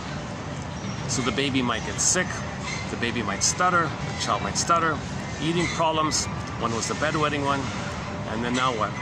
Now what? The mother's confused. the mother cannot say that the child is expressing anger. Hidden, it's all very hidden. Others confused. But those things are an expression of the anger. Psychosomatic symptoms are anger at your mother. It just goes in a body like that. But the mother is confused. It's hidden. So it's hidden and it goes out. Now the body will go out to the body. That's the howling man inside the castle. But then the door opens, got to go to the side. Oh, there's the cat and the dog there.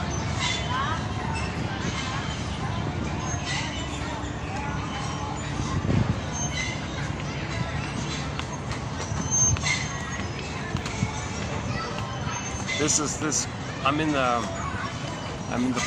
the area where people are allowed to walk their dogs with a leash.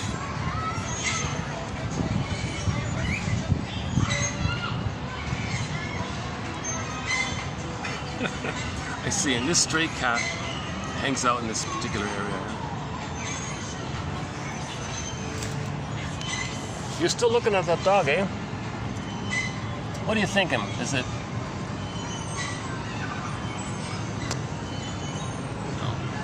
Oh, okay. Oh, there it is.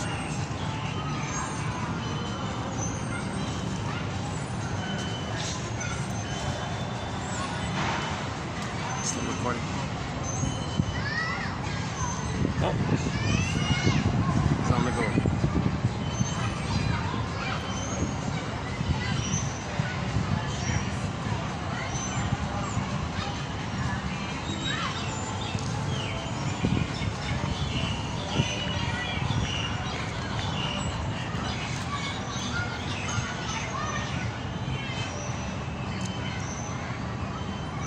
Yeah, okay. Okay, so shrinks sometimes deal with passive-aggressive clients. Because the shrink is the authority.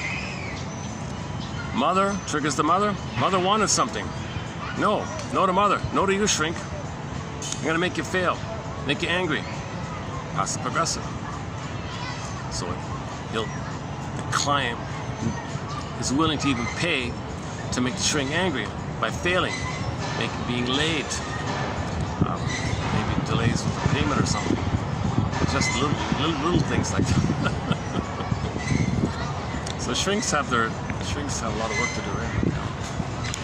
I have not been analyzed. I would gladly welcome the opportunity to work with an analyst and do a full analysis and then show you the after therapy.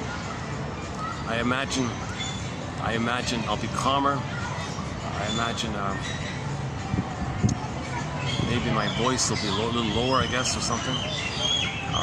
There'll be less fidgeting and twitching. You'll see more confidence if I'm more embodied. I want to show the after. You know. What you're seeing here is the before. Next one. Yeah, okay. And here's an example about the mother and the daughter.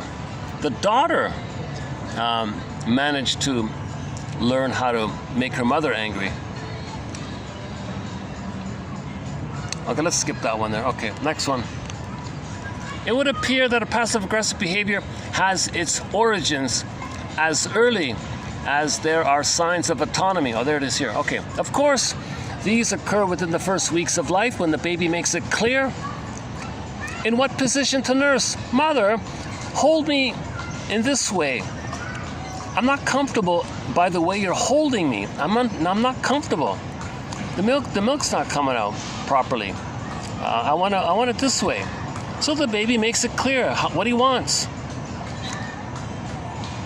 So already there's some kind of the earliest signs of initiative and autonomy. And how does the mother respond? You know, she might reject it, right?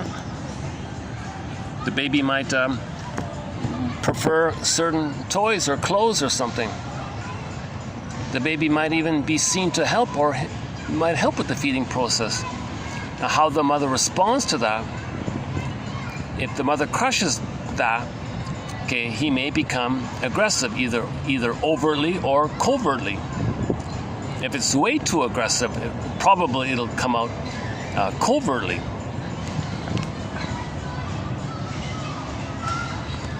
Passive-aggressive behavior is rarely noticed by the doer. The person is truly shocked when the other person is jumping up and down and sideways. They love doing it, but they don't know that they're angry while they're doing it. But they just love the power of it. They enjoy it, but they themselves don't even know or feel that they're angry. They just do it and enjoy it, something like that.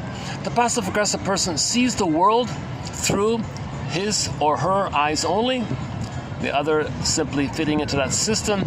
Truly a narcissistic experience. Okay, so passive-aggressive narcissist is in their bubble. It's all about them. They're entitled. Everyone's the mother. That's their drama. They're fighting with the mother. Not only does the recipient object to the particular issue at hand, not only does the recipient object to the particular issue at hand, but also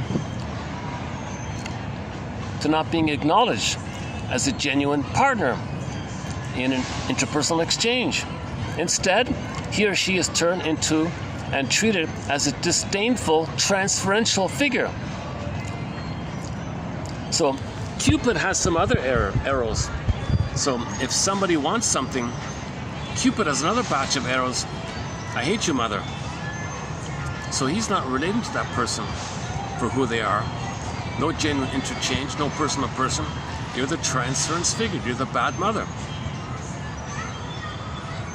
And the receiver doesn't like that, of course.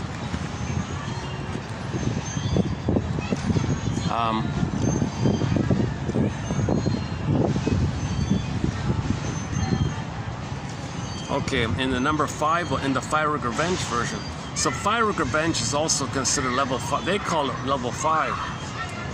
They regard Fiery Revenge as the highest on the spectrum, the level 5. So level 1 is you're forgetful. Okay, level 2, deliberate inefficiency.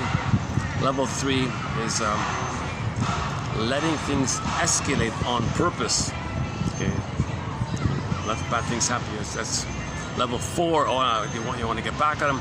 Level 5 is the Fiery Revenge one. For them, it's Fiery Revenge. So the main example was I gave it yesterday about the father only wanting the vanity of his children having a fancy degree. Didn't care about the son. Just wanted to boast and brag that the son had a PhD or something. The son went to the school and said, how do I express my anger at my father? He never talked to me, never protected me, never guided me. How do I get back at him? I don't know how to get back at him. Wait a minute, he values my diploma. Okay, fine, I'll crash the diploma, I'll flunk out. And because he values the diploma, I got my anger out at him that way. Plus, the anger is the father's going to get angry and he'll shout at him. But hey, whoa, bonus! Finally, father, you noticed me. You're talking to me. You're shouting at me, you hate me, but finally, for the first time, I feel like there's some kind of dialogue between us here. So that's the issue. He was angry because he never had any dialogue. He'd rather have a negative dialogue than no dialogue, I guess. But it's all fiery because he loses the degree, loses the family money, stuff like that. But he got his anger out of his father some way. Another sort of example about this is the job one. The daughter was angry at her mother, so to embarrass her, she failed in her work. So the mother cannot take credit for her. You want to take credit for my success at work, and you ignore me? I can't take that. I'm too angry at you. So I'll destroy what you value to get my anger out at you, if that's fiery revenge like that. In failing at her job, she could disappoint and disgrace her narcissistic mother. Fiery revenge. Huge cost to herself, but what she wants to do is get her anger out of her mother. It's a psychological kind of issue. sad like that. Nobody's making I statements. The mother's not making I statements. The mother's not treating her like a person. The daughter doesn't know how to make I statements because she never got enough love to have the esteem, the I esteem, to make an I statement. So her anger comes out overtly or covertly. In level 5 coversion, it's the pyrrhic revenge one.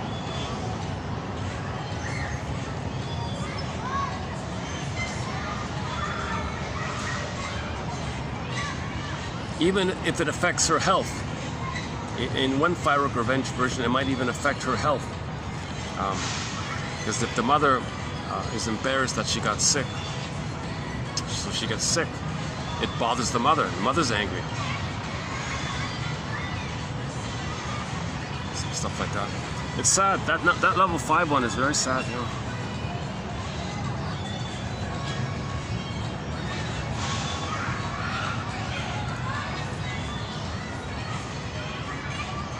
Okay, and there's a little more about it. All right. And the receiver, the target, he may drip by drip by drip. Suddenly he loses his cool. He's got to apologize. He may become passive aggressive himself. Oh my God, he feels badly, and he doesn't know that this is being built up on him, and he's surprised when it happened, and he apologizes, kind of thing. A passive-aggressive person feels a pyrrhic victory. There's no interpersonal mutuality, but pyrrhic victory. I got my anger out of mother by not cooperating with the other person, and they got angry. And the other person didn't know, and no one can call out the passive-aggressive person for their behavior, because it's impossible. They have full immunity kind of thing, unimpeachable kind of thing. How do you, for example, how do you say to a baby, how do you say to a frightened child who wet the bed or something, I'm punishing you for showing your anger? Seriously? Who would do that? That's how we did it. If the child gets sick, is the parent going to shout at the kid, you're getting sick to get back at me, aren't you? Whoa, whoa, whoa. He'll get even further sick. He'll try some other way. I don't know. What else is there? Jesus Christ.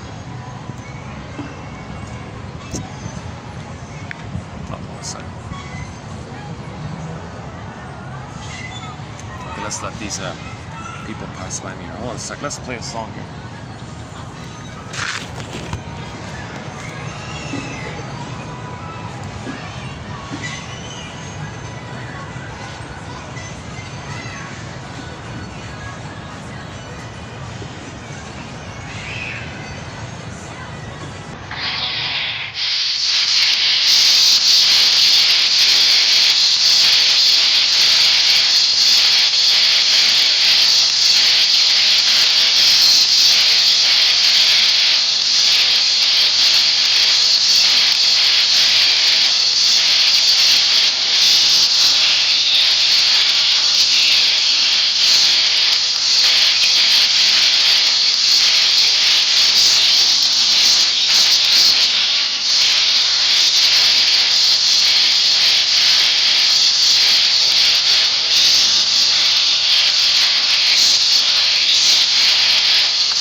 So the main line in there is, when are we going to climb down from these monkey bars? I.e. translation, when are we going to stop thinking in jungleism terms? That's the monkey bars. We're thinking in jungleism terms. Monkeys in the jungle, right? Amazon jungle. Okay, so translation is that if the baby's traumatized with the mother, survival stuff, feeling self-frozen, limbic system, stress response. Baby thinks he's in a jungle now. So thinking in terms of jungleism slogans, my greedy, your greed, things like that. That's a sign of a trauma. And you're frozen at that place where you thought, where the baby thought he would be a goner.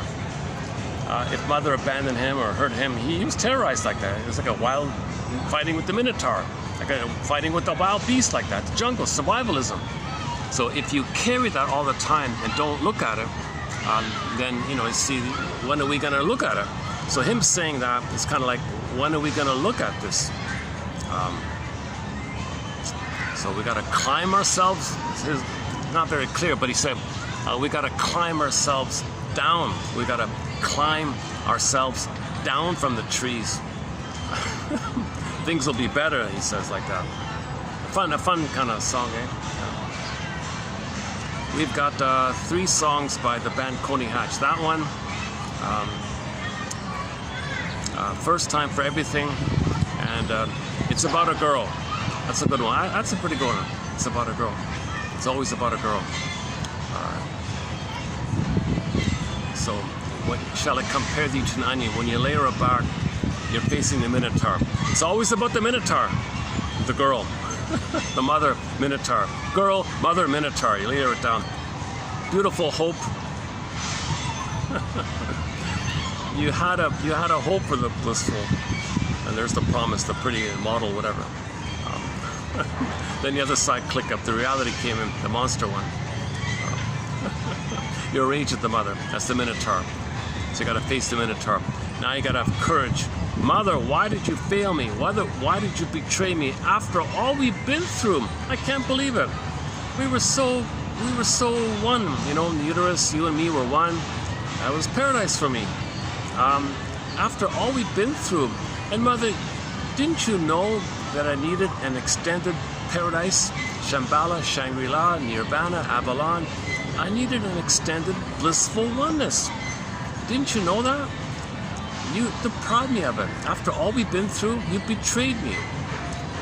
Mother, do you get that? Now, if you insist on getting an apology, and she's narcissistic, you're kind of wasting your time. Per reference, Twilight Zone season 3, episode 17. Mothers will not hand you the key. Okay, the key is under mother's pillow. You gotta get the key. You gotta get the key. In the Iron John story, you have to get the key. Getting the key out from under mother's pillow, and one version you gotta steal the key if you have to. You gotta get the key out from under mother's pillow.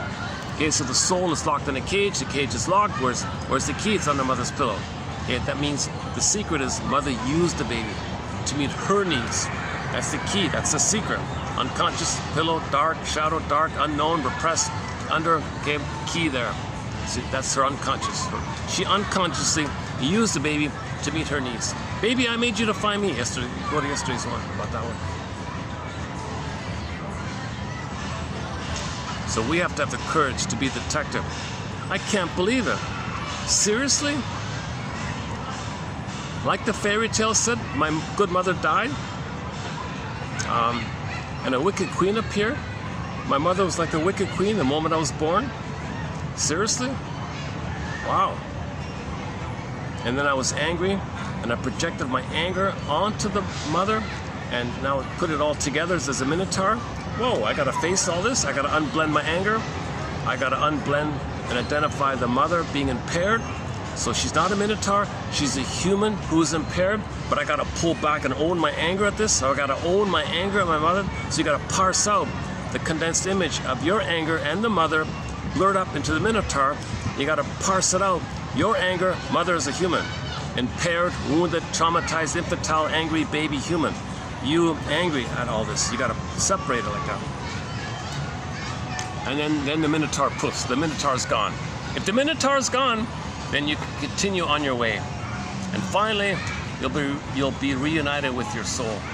That's the marriage in the fairy tale. The marriage is in the fairy tale. It's when you're reunited with your beingness. That's the marriage, like intermarriage. So you have the status within called the maiden king. Okay. So the beingness, from the beingness, that's the beingness, the feminine, the princess, the maiden. And the kingly side of it means you're doing, the masculine act of doing comes from the being. That means your doing will be normal. Your doing will be ethical because it's from your esteem, it's from your I, it's from your golden ball, it's from your ontological self. It's heart-informed living. Heart-informed living. Being-informed living. And that's the maiden king. You want to get the maiden king. So in the story, the maiden king twisted into the swan and flew away. So you want the bird to come back, morph back to the princess, and you feel reunited and married. Married. You want to be married to your beingness. You want your beingness to be. It makes you. Maybe it's synonymous with the idea of wholeness and completeness. So we're born complete and whole, 360. Then the main part of us fragments and goes away, gap there. So you want to, when it comes back, it's kind of like a marriage, I guess. You're reunited with yourself. Reunited. It's getting dark here quickly, eh? Yeah. How are we doing here? Yeah, this video, I mentioned already a few times, I really feel very out of it today. Not one of my better videos by far. I've done some energizing videos lately, so I'm willing to let a few, sometimes my videos are energized and refreshed, sometimes a little sluggish like that. Today, because I was having a hard time pronouncing Theseus. Oh my God, Theseus, unbelievable. That's a sign that I'm really tired if I can't pronounce the guy's name. Theseus, oh my God. If I'm refreshed, I can say it easily. That's a sign that I'm a little tired like that.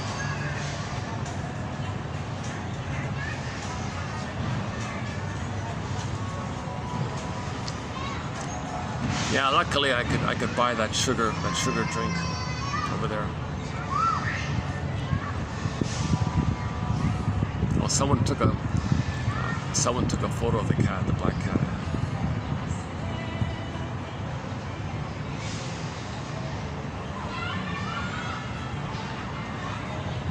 You really get the feeling that the cat is bored. In that rolling one on the stairs, he's really bored with himself. He's just trying to amuse himself. He's just trying to have a little playful fun. So you can't play with another cat. With the other cat, there might be some tumbling, right? So he's tumbling with the stairs. So he's using the stairs kind of like it's as if he's feeling the effect of playing with his friend or something. And then he was comfortable, then he started grooming himself, then he kept going like that. He wasn't hurt, he wasn't sick or anything. He was trying to play. he was trying to create the effect of playing with another cat using the stairs.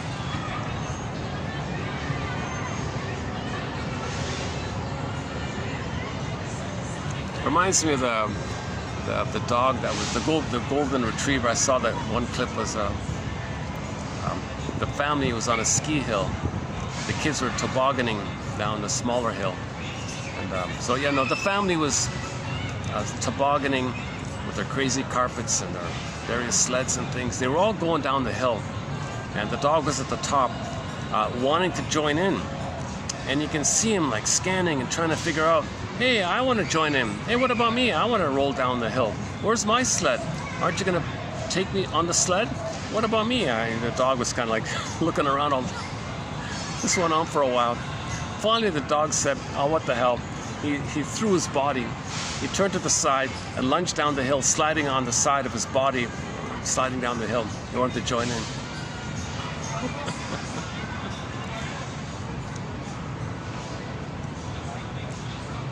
See, when we have our beingness, we're more playful when we have our beingness. Most play, quote unquote play you see, it's not really play, it's numbing the pain, distraction, repetition, compulsion, disappointment, okay, familiar feeling of the rejection of the family liar. That's play.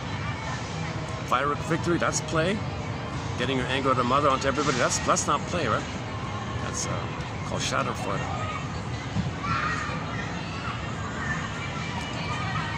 Yeah, I've still got lighting here. It's actually getting dark out there, but I've still got lighting here, right? Maybe because of that, right? Hey, oh, look at this. Hello there. Oh my goodness. Little bulldog, huh? That's the first bulldog. I don't know if I got him on the camera, just a glimpse of him.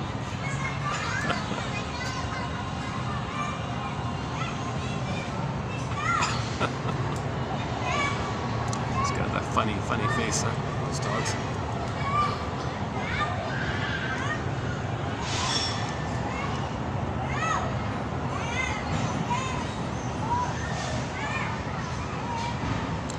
I personally prefer the independence of the cats, and I like their independence kind of.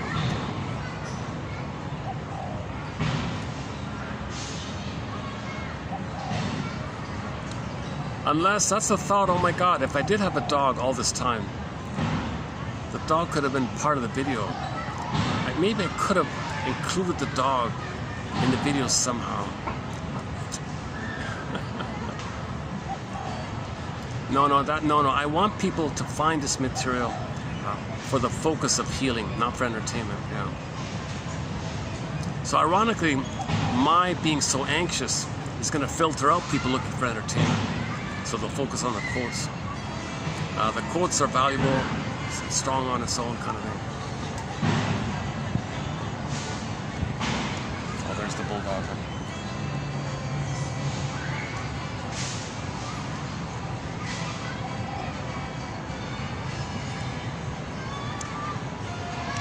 Does the owner have a bullish kind of a personality? I can't tell. Couldn't tell. Yeah, maybe. Come to think of it, maybe.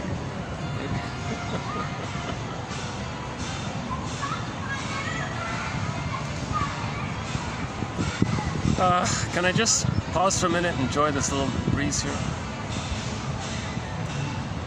Did we finish with 21? Let's see. 107. Yeah, so this completes. So this will complete part 6. Yeah. So once again, see if there's one here that you like. The last one here is that about the clinger and the stinger. Yeah. So passive-aggressive narcissists, or any stinger for that matter, will appear for some reason. Clingers and pleasers want to save them, thinking that if they save them, then they can resume development. Both want to resume development. Okay? The healthier, the quote-unquote healthier clingers and pleasers, they don't hurt others. They just keep feeling hurt all the time. So they want to fix the ones who are hurting them. What a mess, right? What a mismatch. But they often get together. If the clinger and the stinger get married, it takes the clinger 6 to 7 years to wake up. The stinger was thrilled to have the constant ability to shame his soul. The clinger will play his soul. He'll shame his clinger, what a fool you are, and hate them. There's my mother. They love this firework. They love this constant release of their aggression. Clingers do sweet lemons. They don't want to believe the thorns. They don't want to believe the lemon is bitter. Sour, sweet lemons.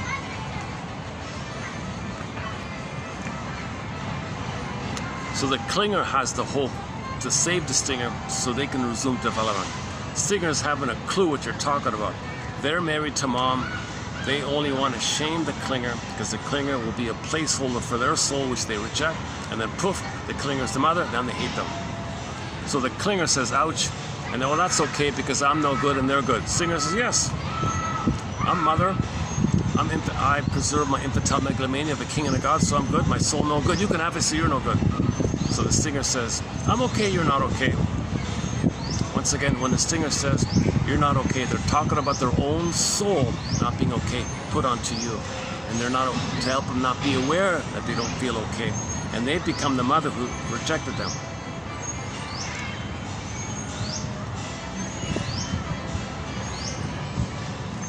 In the Faustian deal, they salvage the common infantile megalomania that the king and the god, so they say they're okay from the king and the god idea. But to have that king and the god idea, they got to shame their soul. So they need a clinger around to shame. But they are angry at the mother. So after they shame, they're nice caregiver, sweet, whatever, helpful, well-meaning, helpful, childlike, yes, but helpful, and open to communication, open to learning. They want to explore like that. But they see it as a weakness or oversensitivity, weakness, because they were weak, right? They were vulnerable. You're wanting to develop, that's a weakness. So I hate it. So I mock you for it. I seize my mother and I hate you. So stingers hate the ones they hurt. Okay? They mock someone and then hate them. It's perverse stuff, right, with the stingers.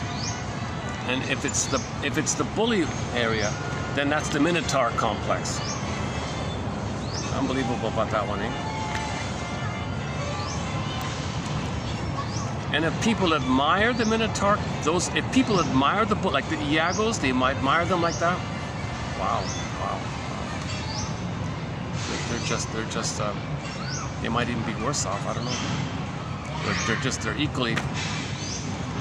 So you got the voyeur Minotaur.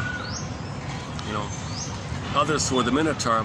Some people vicariously enjoy the Minotaur. That's the voyeur one.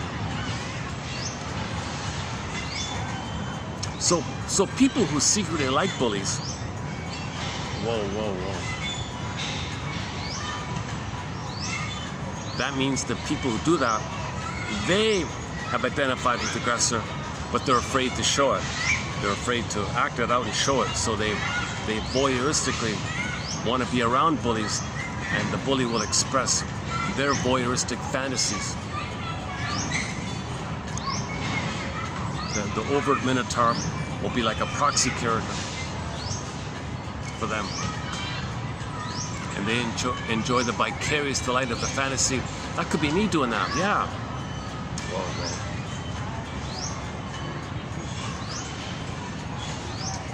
Sad stuff, eh? So that's a key point in the labyrinth. So when we get into the labyrinth, if you face the Minotaur, one part of it is, in what way have you become the Minotaur? Or if you face the Minotaur and it's you, how do you unblend with the mother if you fully identified with the mother? Well, parse out your anger at the mother and parse out that your mother was impaired. That's key, that one there. How are we doing here? Yeah, I think I'll wrap it. I'm feeling a little tired out. Okay, should we take a peek at part 7 quickly? So we're doing a 7 video special run. So tomorrow will be 7 of 7. Let's see. Any quick peek at it? Let's see. So in part 7, okay, anger comes out sideways. Oh, there's the pillow one is in there. Oh, the pillow's in part 7. Okay, we'll do the pillow one again.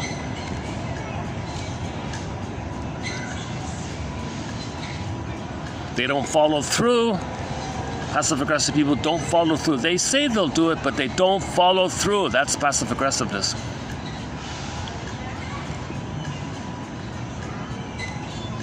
Oblique anger.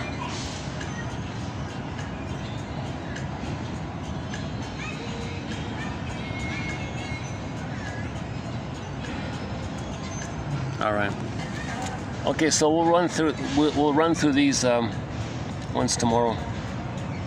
Deliberate inefficiency, resisting fulfilling other people's expectations, They vent their anger indirectly by undermining your goals. They withhold a lot. They won't communicate.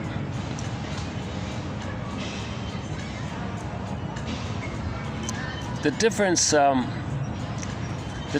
between the passive aggressiveness quality and the BPD quality is that the BPD qualities, they may admit their anger, but the passive aggressive will not admit their anger. Passive aggressives are unable to show anger except in a covert, insidious way. Quote, when I withhold, I induce anger. All right, when I withhold, I induce anger. If I don't reply to their emails and they were expecting it, I induce anger.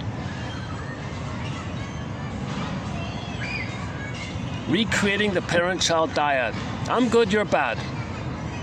Yeah, that's key. Yeah, okay, that's a good summary of it right there. They procrastinate. They feign inefficiency. They find a plethora of excuses of why things were not accomplished. Ineptness, forgetfulness, belittling the importance of the task. Now, I'm going to show you, whoever you are, how it feels to be with my mother, how it felt to be with my mother. You're angry, that's how I felt. So in the projective identification side of it all is, you want to communicate how angry you felt. So you induce others to feel angry, to communicate that's how you felt with the mother. You see, world? You see how I induced them to be angry? That's how I felt with the mother. So you're trying to communicate. Ah, interesting lighting here. I've never had a, yeah, this is nice lighting like this, eh? It's just for a few minutes, eh? Yeah, the lighting is pretty good here. Try like this. Is that better? Yeah, look at that, eh? Got some nice lighting here.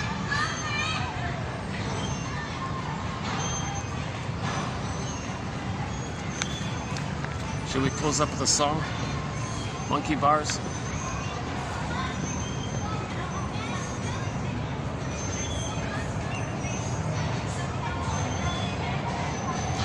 Yeah, okay, let's close up with one more song. So I'll just randomly pick a song, and when it ends, I'll shut the camera off, and I'll see you in oh, there's the bulldog. Hey, what's his name? Alio. Alio? Alio? Yes. Alio, okay. Does he like to what does he like to do? What does he? Take a walk. Walk. He likes to. He's a walker. Yeah. Okay, yeah, bye. Oh, interesting name. Alio. Alio? Alio. Did I get it right? Did I hear it right? Okay, so when the song ends, I'll hit the close button and I'll see you in part 7. I'll see you in part 7. Yeah. So thanks very much. Oh, first time for everything. Another Coney Hatch song. I know, okay, let's pick another one. I accidentally put that one on. Calypso from the Odyssey. Calypso. Should we close up with Calypso? Alright, let's close up with Calypso from the soundtrack to the Odyssey starring Armand Asante.